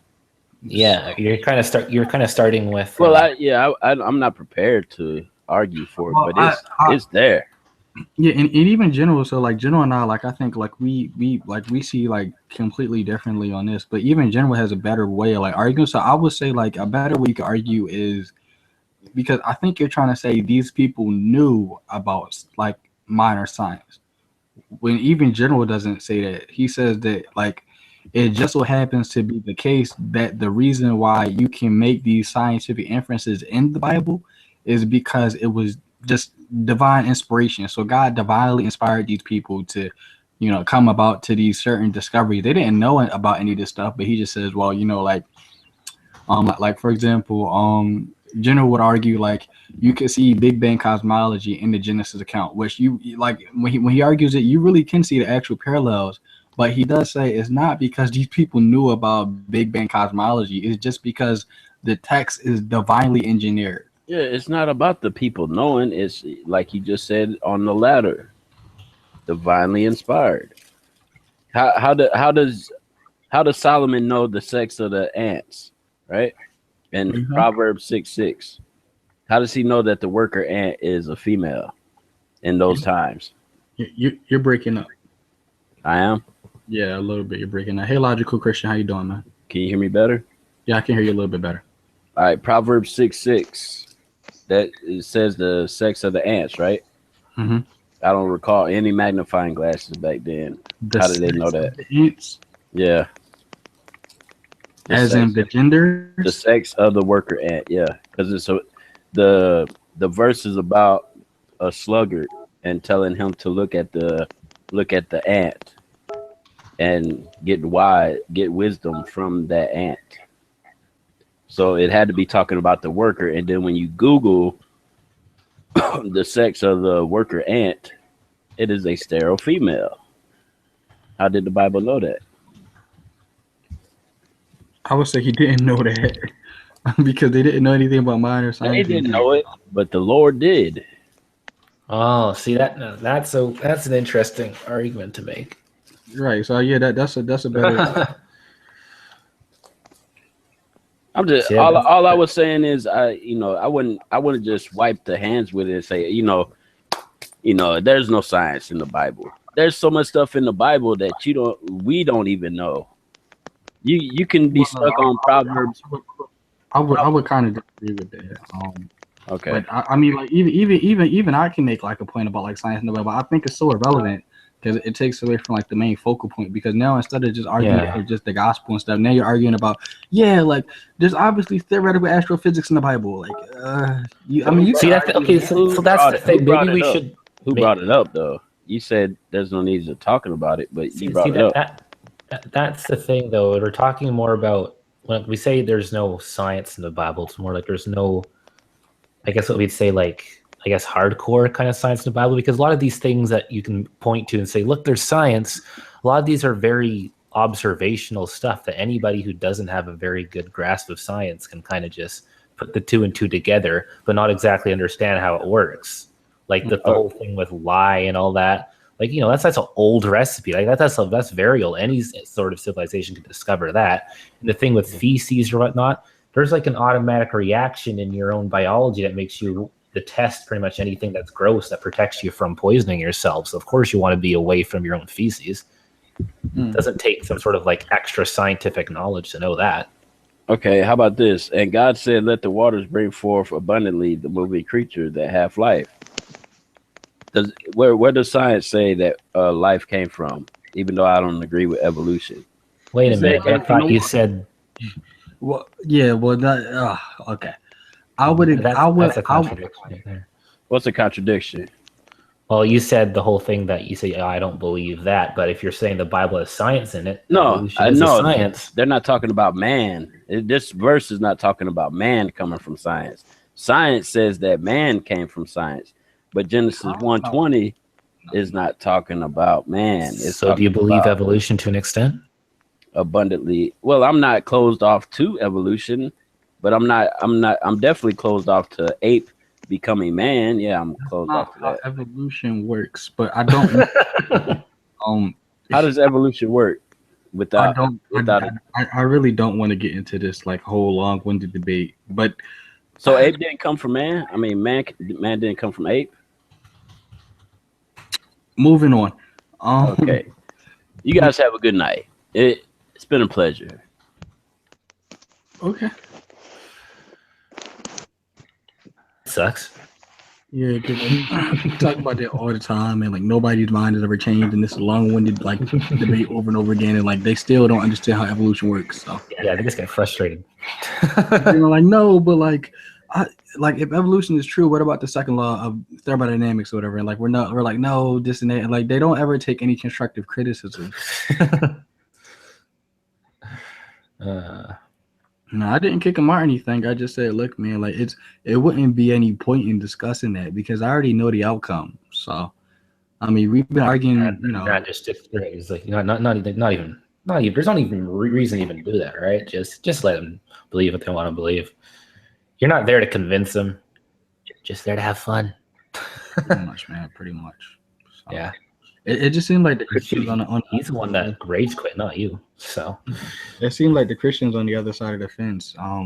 They just they aren't looking to really like have their arguments sharpened. Like the whole point of the great debate community, I see, is so we can all sharpen each other's arguments, and so like we can give each other feedback. But if you aren't willing to accept somebody's feedback about your argument so you can get better arguments, nobody's really going to want to have a discussion with you if you use the same like drawn out argument you've been using that doesn't work. Like give me something different, like spice it up. oh yeah, you're fighting the same stuff over and over again. The thing with his is that his use of science was so broad. Yeah. Like what it could mean that there's science in the Bible. So I mean, a lot of these stuff that he was mentioning, it's like, sure, I guess you could say there's science, but we're not seeing any reasoning for why they're doing these things. And a lot of these things are very observational. Like it's in a way, I guess you can argue it's science, but it's barely science. It's something that almost anybody can discover.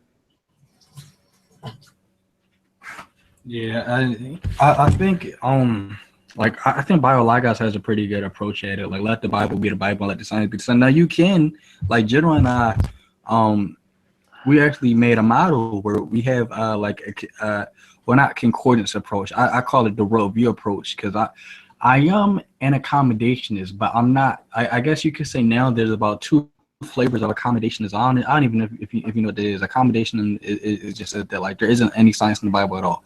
But the worldview approach is a new form of accommodationism made by a woman who works. She doesn't work. She isn't an employee of BioLogos, but she works with a corporation that works side by side with them.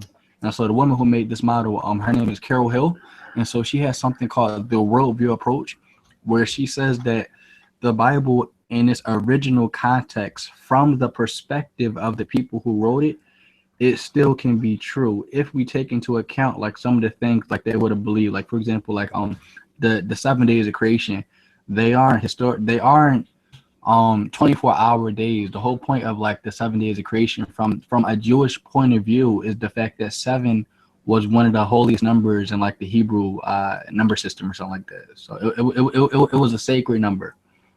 And so like, yeah, that makes sense. Like, oh, okay. Like that's why they have God creating the world in 7 days and he's doing stuff in 7 days and stuff like that. So well, it also lines up with a week, right? 7 days in a week. So there you go. Yeah. So, boom, there you have it. Days in a so week. like, so yeah, and so that would be my approach and stuff like that. You also and got so, like 7 basic white notes and like a scale for those of you people who are music people like I am. So I mean, shoot, it's a good number. Right. And so like stuff like that, or like even like the different number systems when it comes to the ark, like it was a base 60 number system they used back then. So like you don't need the ark to be like some massive vessel or anything like that. That's unrealistic. So like I understand like her point, like from the original context of the authors, the Bible is actually more historical than what people make it out to be. And when people try to make it like so, not literal, but when American or Western readers interpret it through their lens, they make it into a fantasy. Because actually finding out how these people thought and finding out the actual Hebrew words behind it and like the going into the culture, it actually takes a lot of work. And so it's a lot easier to just say, I'm just going to take this ancient text as it is in English instead of looking up the culture and like the Hebrew words and stuff like that. It's relentless. Mm-hmm. So it is a point of like of laziness, I guess. But then at the same time, like it's you do run into like this wall where like there are people who generally don't know like how they should look into the Bible because we've been taught our whole lives that like um I like this quote by John Walton. I don't know if you heard about him. He's a Near Eastern scholar, and he No. says a quote he uses is the Bible was not written to us, but the Bible is for us. Oh, there we go. There, it solves a lot of our problems. Quit looking at it so literally, everybody. Seriously.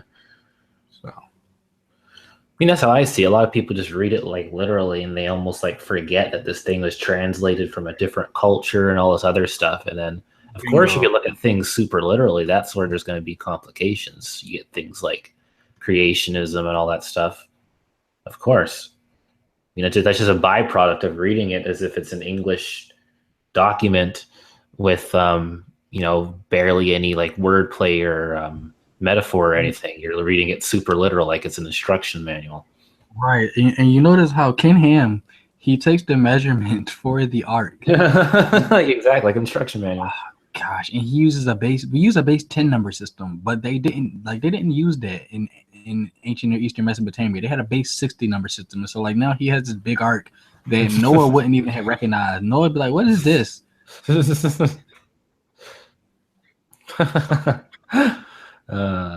it's kind of funny. It doesn't make any sense, man. But logical Christian can't even talk, man. Oh my gosh, like your mic isn't working or something.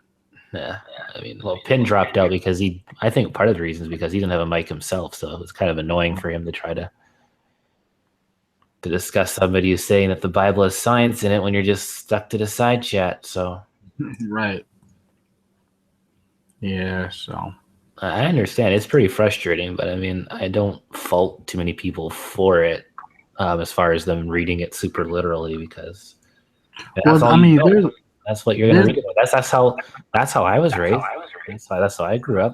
I was a creationist for like what half of my life, pretty much. Didn't start looking to the evolution thing until like really recently, and then I, you know, before I became misotheist, I was a Christian that believed in like the evolution thing for like only a few years. So like my entire life, I just, you know, I was raised in the whole creation thing. That's how when you look at the Bible, that's what it reads like if you look at it super literally.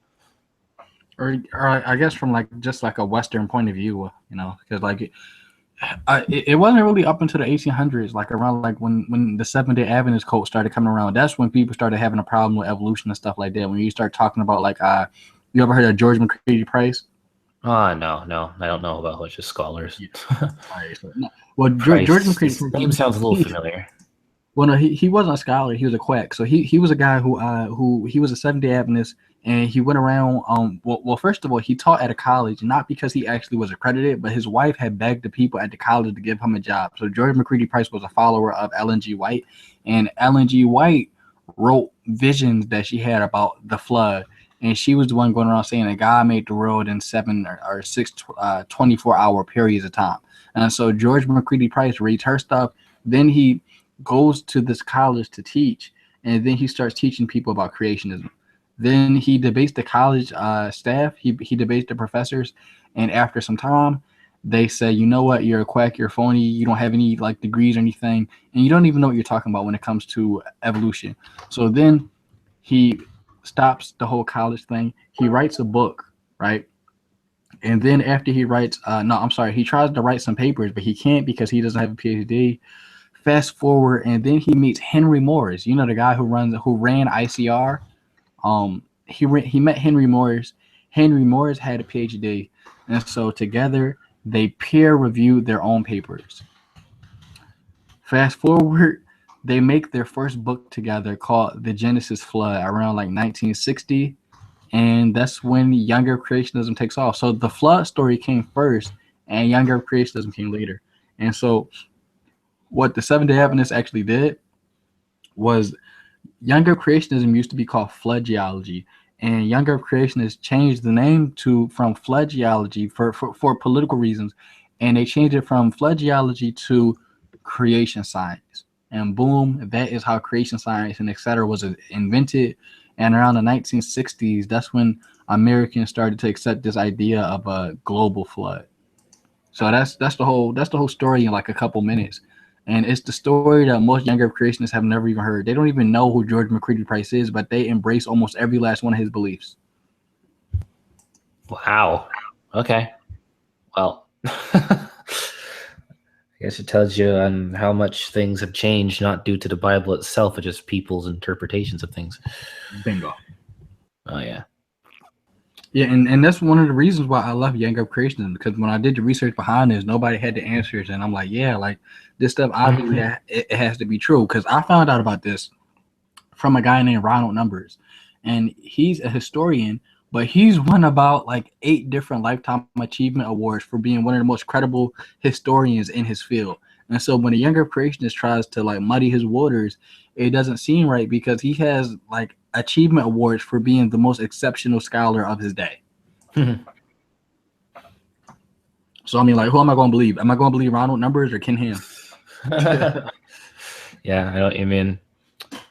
It's funny that you actually got off the whole creationism bandwagon, because what I was able to do, and you could even argue it's no fault of my own because that's just how people's brains work or whatnot, but I was able to use like a lot of cognitive dissonance to the point where I could still look at the whole evolutionary model and accept it, as a theory without exactly buying into it or thinking it was true. So I learned kind of both, like how the whole creationism thing kind of works and how the whole evolution thing works without believing in evolution at the time. So I had all this different knowledge in that about like, what the scientists say happens and all that.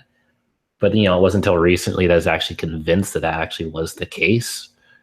So, I mean, I think it's interesting, someone like you actually, was finally able to switch over. Because it's very easy to just play that game of learning a bunch of knowledge and then actually not literally applying it. Yeah, I can understand, man, because like what I had did, because me personally, I just wanted to know what the truth was, and this whole thing basically started from me looking into astrophysics and me just finding out.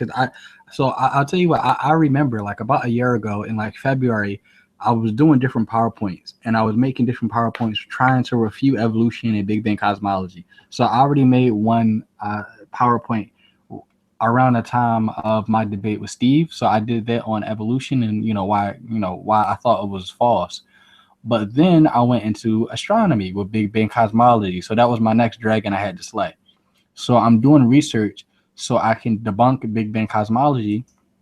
And I look at this creationist video, and basically this creationist was going through different astronomy models when it comes to creationism. And he was going through each model and explaining why they didn't work. And he said, oh, yeah, this one doesn't work because, if this works, then, this happens. And this one doesn't work because blah, blah, blah. And he gets down to the last one and he's like, oh, yeah, and this model doesn't work either because if this model if it does work, then that means God is lying to us about everything. I was just like, wait a minute. Then why am I a younger creationist? This is dumb. And like I remember that night I changed my mind about the age of the earth that night, and that's how all this began. I was just like, yeah, like this can't be true. So it wasn't Steve that convinced you? When it came to Steve, I thought back about our arguments we had about evolution.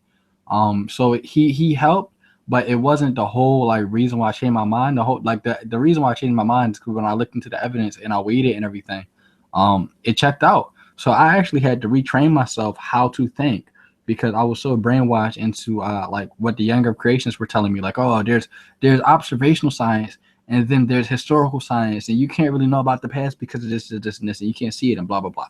And so what I did was there's another Christian, J. Warner Wallace, where it's funny, he's against the precept stuff 100% because he's a former detective, so he doesn't play that crap.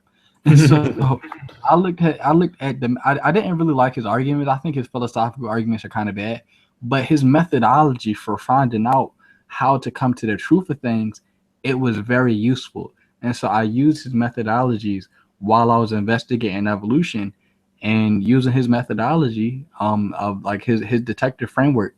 Evolution is a fact. Interesting. So The way that's I- how remember. The way I came to believing in evolution back when I was still a Christian was the fact that I learned that it's something that I guess it took a while for me to click, and there was no like one particular moment I can remember saying, "Oh, I guess I believe in evolution now." But slowly, as I've learned more and more about this stuff, I kind of thought to myself, "Well, there's not. I didn't see too much of a reason why, evolution, like that, like why that and Christianity like couldn't be compatible." Because I'd learned even earlier that there is a big chance that I remember my dad discussing sometime about the whole like Genesis days thing, about how a day, like that word yom doesn't necessarily mean a day, a literal day. It doesn't mean it's like a 7-day week or whatever that God did everything. And it's like, hang on, think of well, if that can be true, and it turns out that people are just wrong about that, then maybe the whole evolution thing could be true as well, and people are just wrong in interpreting it as young Earth creationism. Because for a while, I think I might have been. I didn't call myself this because here's the thing: in my family, we didn't really call ourselves these kind of labels. But technically, for a while, I was like an old Earth creationist, without and then after a while, I was like, well, hang on, if I can accept the whole old Earth thing and realize that part's being misinterpreted or maybe metaphoric or whatever, then maybe the whole creationism thing, like that's people taking it too literally, and therefore evolution can still be true. Like there's just a way of being able to look at things differently.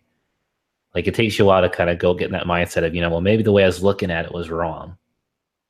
Because if there already is a chance that this Bible or whatnot is supposed to be, it's not supposed to be read literally, then like what else have I been wrong about when it comes to looking at it?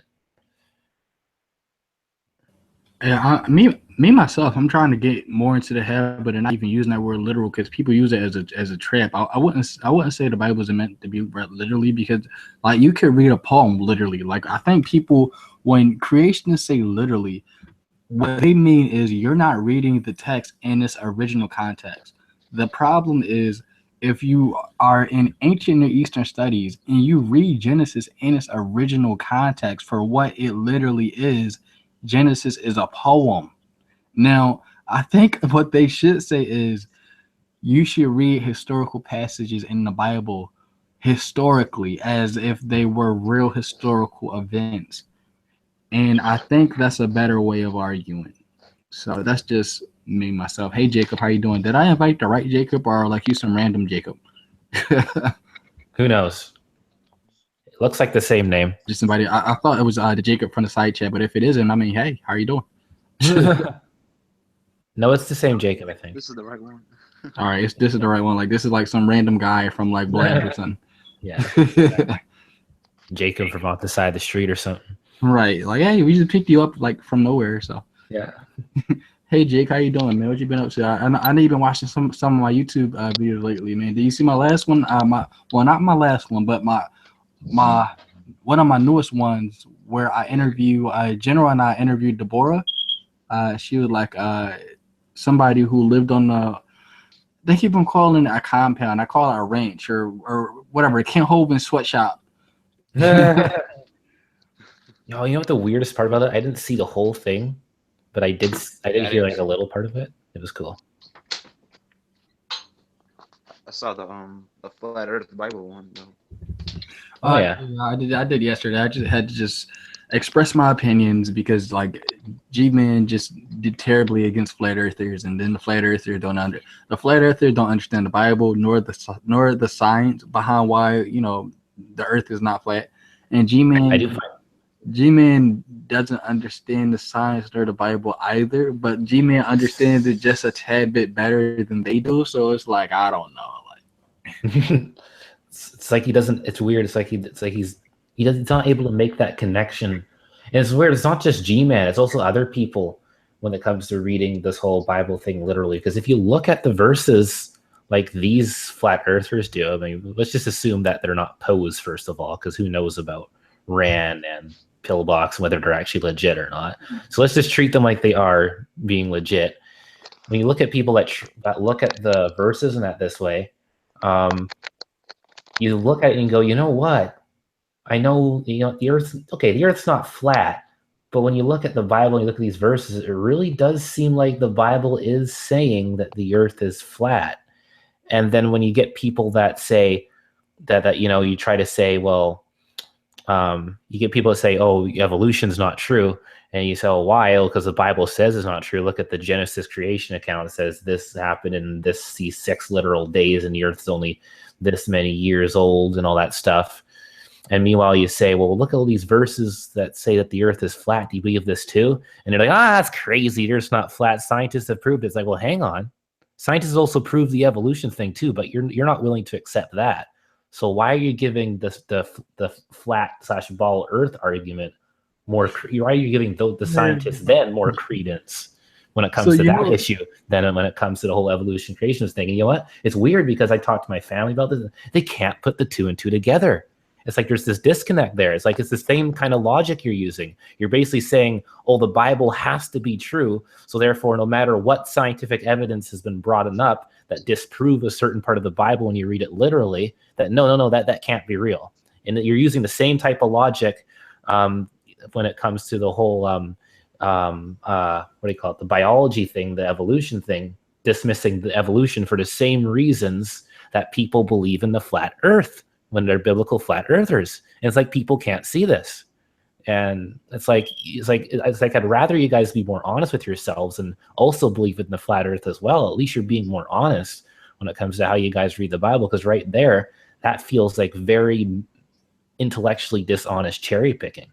Like you can't have both if you're going to read it that way. I mean, you can, but it's a really, really, really weird, convoluted way you go about interpreting the Bible. It's like one thing is way too ridiculous for you to believe, but technically you should be believing in that too. But I would be more comfortable with like Christians just being older creationists, like just accept that the universe is old and the earth is old and like go about your life. But like you gotta take it a step crazier. Like not only like you believe the universe is not only young, but you think the earth is flat and planets don't even exist. Like you know what's funny? When people are out wishing on things they believe are stars, a lot of those things, like those shiny objects, those luminous objects in the sky, they're not stars. Those are planets. Well, they're comets or something sometimes. Yeah, I already knew shooting stars weren't stars, but yeah. But even like I said in my video yesterday, like you can accept Big Bang cosmology and not accept evolution because they don't necessarily make one or the either true. Like evolution could be true and like Big Bang cosmology could be completely false, but they fit together because it just so happens to be the case that they both are true. That's why they fit so well together, because they comport with reality.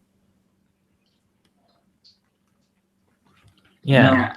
Now G-Man could have made the argument where he could have said, well, the reason why I believe the scientists about the shape of the earth, but not when it comes to evolution, is because you can accept the shape of the earth and not accept evolution, because evolution has to do about biology and the shape of the earth has to do with astronomy and astrophysics.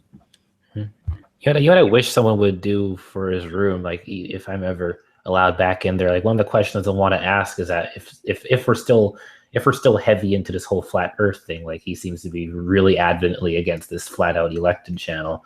So if we're still going to be discussing that, it's like if he mentions the whole thing for the flat earth, it's like, well, there's these Bible verses, whatever, that, it seems that they say that the earth is flat. And it's like, why don't you accept them? And then if he starts going, and if he answers, oh, because science says otherwise, like a lot of people prove that the earth is like round with science and empirical evidence. It's like, I want to say, then why don't you do the same thing when it comes to evolution? Because you're basically saying evolution is true because not true. Sorry, you're saying evolution is not true because the Bible, and these flat earthers basically saying the earth is not round because the Bible. And it's like, I wonder if he's able to put the 2 and 2 together and realize that they're using the same kind of logic. and that's why, like, I think my position is probably the best position to be in because I can say, well, I don't think it's any science in it at all. So, like, have your fun. Yeah, but I wonder. Yeah, I wonder if he's able to do that, or if he's just going to be like my brother and sister when it comes to this stuff.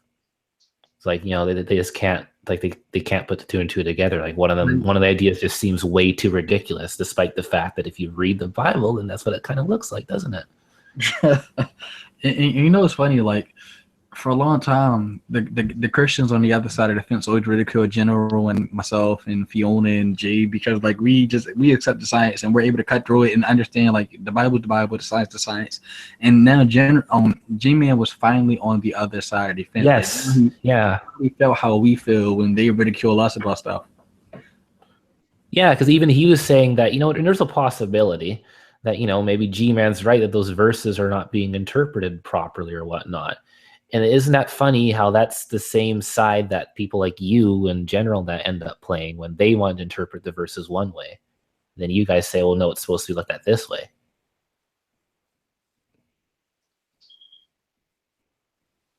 But it's like G-Man finally has to do that. Oh, and I do have some good news too. Although I think I said this earlier, I'm not going to be revealing the person's name or anything like that, but I'm just reiterating for the people who weren't here. So there is somebody who I know who's a Christian, and he now, as of yesterday, is an ex-Young Earth creationist. So like, hopefully around today, if he still wants to. Nah. Jacob, you're our next Young Earth creationist now, right? Yes. Amen. Praise God. Yeah, I remember. Yeah. I remember when I first watched Ken Hovind. Dude, me too. I will say this though. A lot of people criticize Ken Hovind, but at the end of the day, even though I'm no longer a Young Earth creationist, I still respect him because a lot of people criticize him, saying that he's for the money. But I don't. What is he profiting? I don't think he's trying to make a cult or anything, I think completely the opposite. I think he knows he's lying. I think he knows he's not telling the truth about it. Like, there might have been a time where he really did genuinely, like, believe the stuff he was saying, but now I think even he doesn't believe the stuff he's saying now. Like, there's kind of a conspiracy going on around surrounding him, especially if you listen to, like, the interview that Wayne in general had with Deborah. Like, there seems like there's some weird kind of stuff going on. Oh, so, yeah. I will say this though. Did you guys see his new video he posted about his little Grand Canyon, 3-foot Grand Canyon? Nah, I don't watch his stuff anymore, man. No, not anymore. You don't?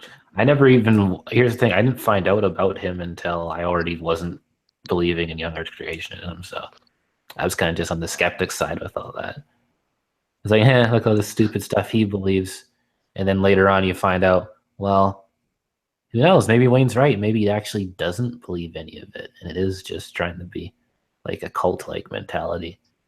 And that way it's even scarier. Yeah, I think like, when it comes to people who are, like, high up in this stuff and making millions of dollars, you have to know this stuff isn't real. But you know what's even worse than the people who are making a lot of money off of this? The people who have high educations in certain fields and they still teach this stuff anyway. Like Jason Lau, he is a theoretical astrophysicist and he thinks the universe is 6,000 years old. Shame on him. Shame on him. So you got to have learned by now, like, that doesn't make any sense if you're. But okay. Because he wrote his dissertation, I think it was like on solar flares in the sun or something like that. So, like, whenever the only way I could see them doing is that either, again, A, he is lying about his experience, or B, could have just been the case that that was me like a few years ago. It's that extreme cognitive dissonance. Believe it's hard to understand, but it's possible because that was me at a time. So yeah, well, because I guess, like, everybody's different, but, like, as soon as I got into, like, the astronomy and stuff like that, like, I did have doubts. Like, wait a minute, like, what about, like, if it takes starlight this long for this and that, like stuff just starts piecing together. And, like, he actually was smart enough to finish out his degree So I'm pretty sure he knows like there's certain things in a young universe that just make it that much more possible for a young universe to exist. Even E equals MC squared. I mean, this is a Hugh Ross argument. I mean, if the energy from the sun, right? If you put like billions of years worth of energy into a 6,000-year-old sun, the sun would have so much energy it would have incinerated the earth. So I mean, forget Adam and Eve; they wouldn't even have existed. I mean, like. Yeah, but I mean, at the same time, at a very young age, I was interested in a lot of, I guess, space stuff. So like astronomy kind of things. I don't know so much about the physics part of it because I think that kind of stuff would just fly over my head whenever I'd read that. But just like astronomy, learning about like planets and moons, what their environments that are like. I think eventually, yeah, definitely. I even have those Facebooks still with me now. Eventually, you read stuff in there where it is talking about like how many years something has lasted for and stuff like that. But that doesn't necessarily mean you would put the two and two together and realize, well, hey, that means that the Earth is very, very old and all this stuff. Because if I'm able to look at those books, those space books, who knows how many years, and still able to take away astronomy knowledge from them and then ignore certain parts and say, those parts specifically can't be true, then anybody else can do that too.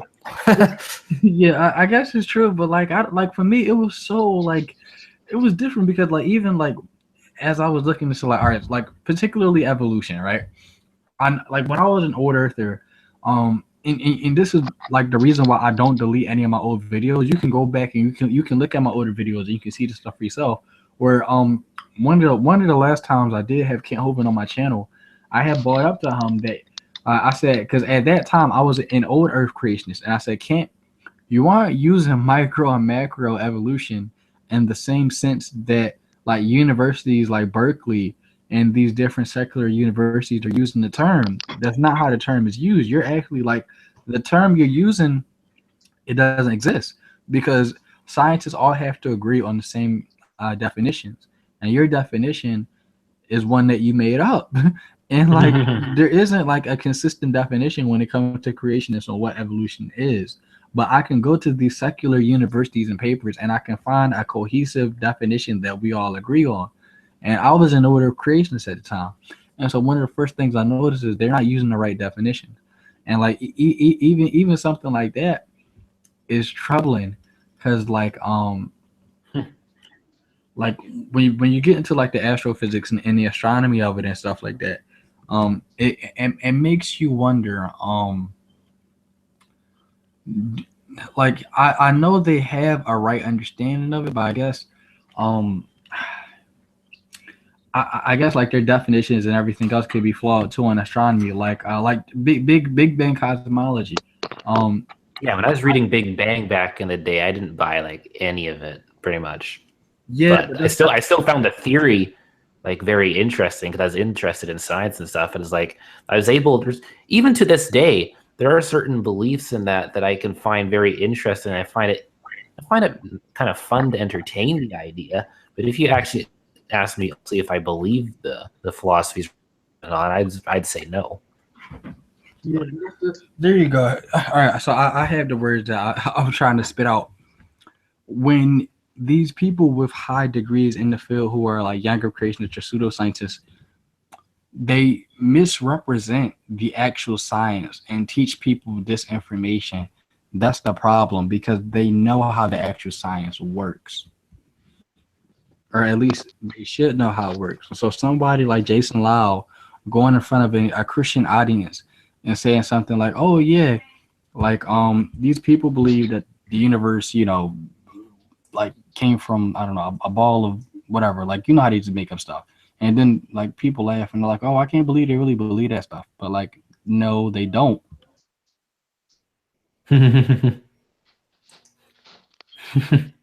Yeah. Like Big Bang is like, it's like so misrepresented. I didn't even realize how misrepresented it was until actually this year here. That's how bad it was. I'm still thinking, oh, the scientists believe it's some sort of explosion thing, but it's not exactly an explosion. Yeah, that's how bad it was. Like, that's just how much it's misrepresented when you hear people describe Big Bang Theory. Maybe they should change the name. Big Bang.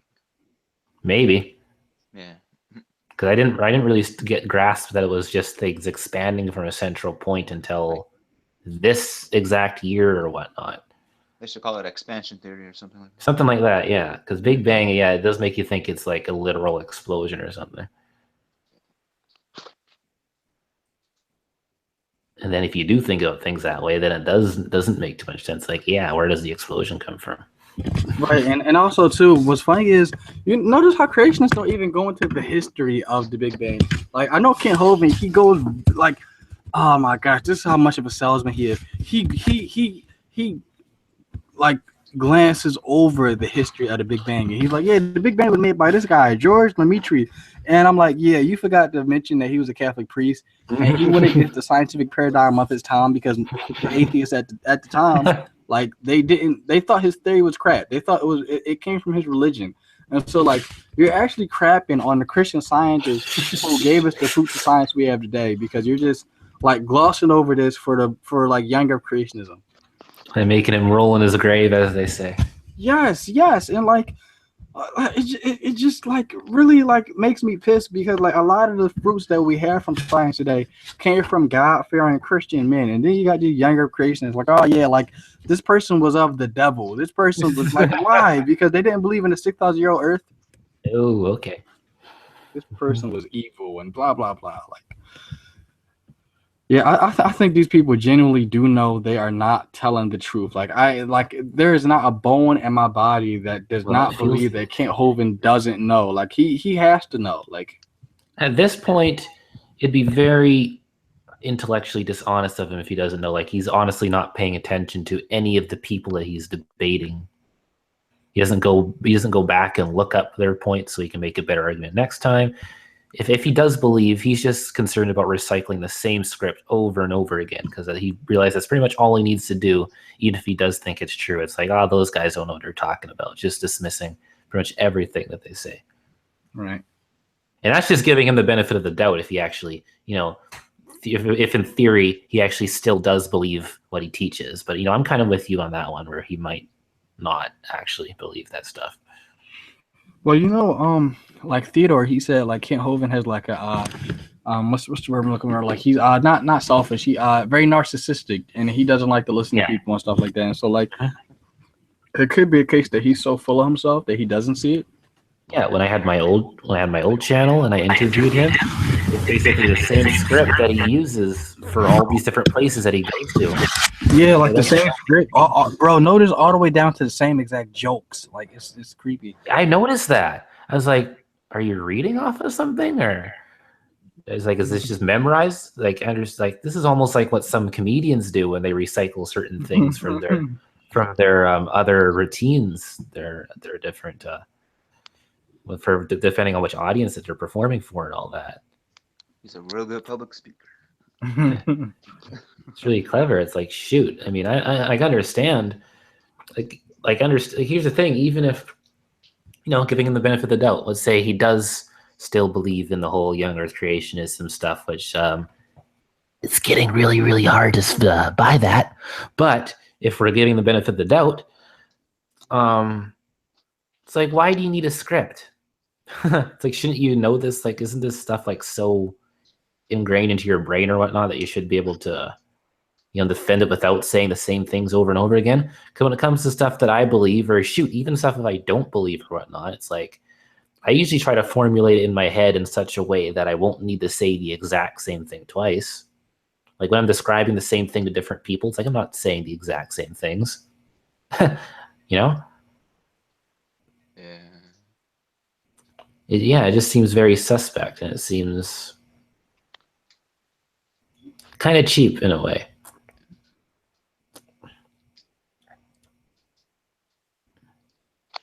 So are you what are you, like a Christian or? No. Agnostic? No, I'm misotheist. What's that? Well, basically, so there's people out there that do believe in a certain theology or whatnot. So let's say, just for my particular case, the Christian theology that that's probably the one that's correct or whatnot like that. It describes her reality, but at the same time, it's like I don't really like it. I don't really follow God. Oh, Like misotheism, the miso part, I think it's like Greek or something. That means like the hatred of gods. I think that's where the word came from. oh,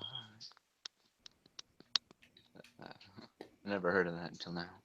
So Yeah, you that's probably cool. won't hear of it ever again on this community. I mean, there could be other people. I'm not denying it, but I mean, it's a pretty rare kind of thing, or at least people that do feel the same way as I do. Like they don't even give themselves a label. Like I'm hesitant on giving myself a label because labels kind of they don't describe the full picture, and everybody kind of has their little bit of a different version of what they believe in and stuff. Like for instance, even when atheists call themselves atheists, I kind of cringe in a way because it's like you're basically putting yourself in this box where all the Christians kind of look at you and say, "Oh, you believe this, this, and this." When in reality, every atheist is a little bit different for how they come to different conclusions and stuff and what exactly they believe.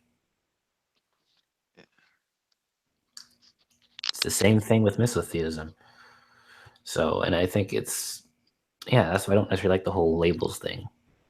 You know, you put yourself in a box, it's kind of limiting. I had this conversation with All for His Glory before, and I even told him that, you know, I was hesitant to give out what my label was because, first of all, I thought he might be very antagonistic against me after I told him I was a misotheist. And second of all, want to put myself in that box where he could basically say a whole bunch of things about me and just assume certain things about what I believe and why I believe them or whatnot. And, you know, meanwhile, I'd be going, it's like, you know, it's like shut up. It's like, you don't know me.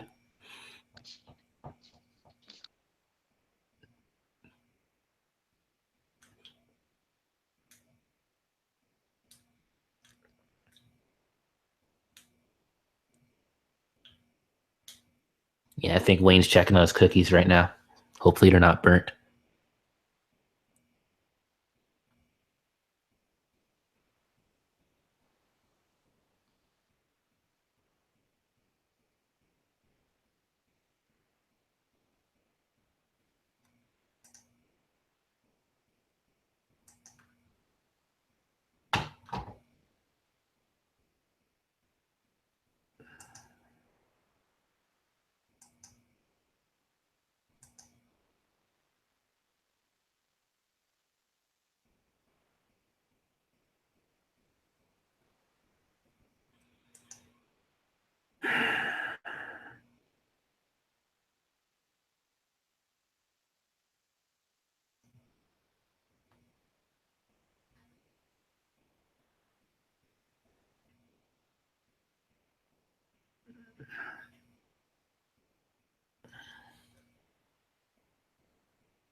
Well, this convo died quick. There's usually more people here. Yeah.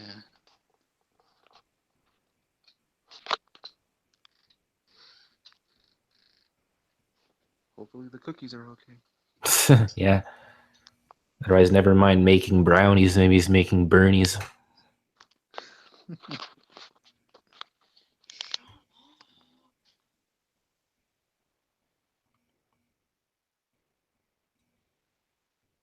Yeah. Worst case scenario, you can say it's intentional.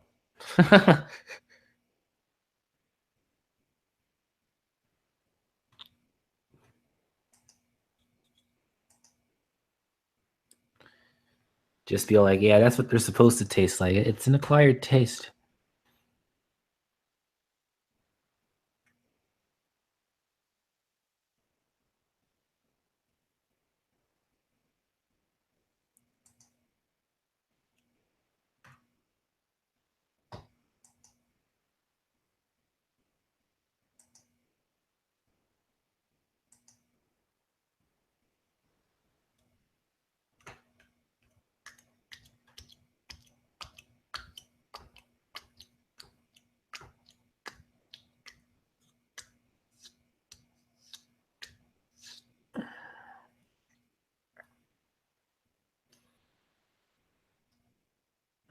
would hound you more on what your theological position is, but I'm not that kind of person.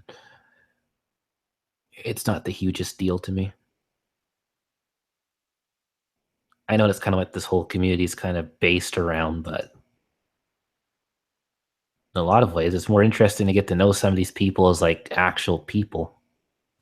They're interested in that aside from theology and all that stuff. I mean, that's one of the things that I would try to do with my show, which I want to kind of do when Pin gets his microphone. Talk about other things. It doesn't have to be like theology and science and bad pseudoscience all the time. Like who wants to do that all the time? At least I don't. Well, a little bit about myself. I think I told you guys this. I'm in college right now. Looking to get my degree in like February. Last year, thank God, when I got out of Young Earth Creationism, I was a long-term substitute science and social studies teacher for a whole year. Then they changed the requirements. So once they changed the requirements, I had to go back to school. But I don't plan on teaching again. I plan on within the next 8 to 9 years actually getting my doctorate degree in astrophysics, and I think I might do like postdoc research in string theory. Okay. Well, someone's got a bunch of stuff going on. Yeah, you got to do something. Like, yeah, I feel a little bit like useless now. I already got one strike against me because I'm black. So. Okay, I see how it is. Shoot, I got darker skin, and I don't think that's, if anything, that's actually kind of helpful here. Because we're kind of like a rare kind of thing over here where I live. I live in Canada, right? So I mean, black is not seen the same way. I got a buddy who he works out in Canada. He works for Direct Energy. You guys like have a lot of like Direct Energy things around there, I heard. I couldn't answer to that. This is the first time I heard about that. Really? Well, it might be from, like where he's at, because he's from like Red Deer. Oh, okay, yeah. I'm like in the Fraser Valley region of like British Columbia, so. Okay. Do people speak like French around those parts, right? Yes, but it's not really a main thing. A lot of people speak English. English is mainly the thing here. Okay. Because I know a guy who was like French Canadian or something. Oh, okay. Yeah. That's a thing. Just gonna think there's a funny.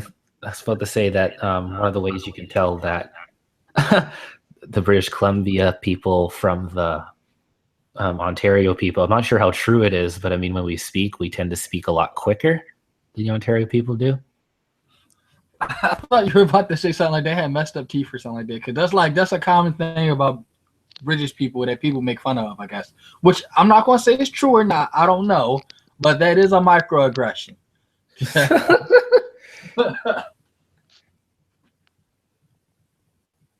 Yeah, I don't know. I'm not sure how true it is, but apparently we speak quicker than they do. Like, I've noticed I've actually had to catch myself at times, because I don't know if you noticed, but even with like the old channel and all that, I would speak pretty quickly. It's just kind of a thing. I didn't really pick up on that, because I up until you just told me, I didn't really pick up on your accent. I don't like I can't really like sense it out. Oh, okay. It's Canadian kind of accent. It really does depend on where you live, because some people do the stereotypical, the whole out in the boot things. Like, I don't say a boot, I say about. That's just how I was raised. I mean, it's like I noticed like one of my buddies who came to America, so we say process, and he says something like process, like you start the process. Oh yeah. I'm pretty sure we say like processed here, but again, it depends on where you live in Canada, because if you speak to like a Newfie, like a Newfoundlander, they sound way different than we do over here. So like they have an accent that you would definitely recognize. Like here in British Columbia, we sound pretty close to like American, if not completely American. If I never told you guys it's Canadian, you probably just think of American. Yeah, I thought you were American, man. Like you never would have known. And I'm about to actually stop broadcasting. I could go all night, but I got school in a couple hours, so I'm actually about to get off here because I need some sleep. Oh yeah. Yeah. So like Saturdays, like Fridays, Saturdays, not really Sundays, but Fridays and Saturdays I'll probably like do like all night hangouts or whatever like that. So But I'm gonna stop broadcasting now. You guys can still talk, but I think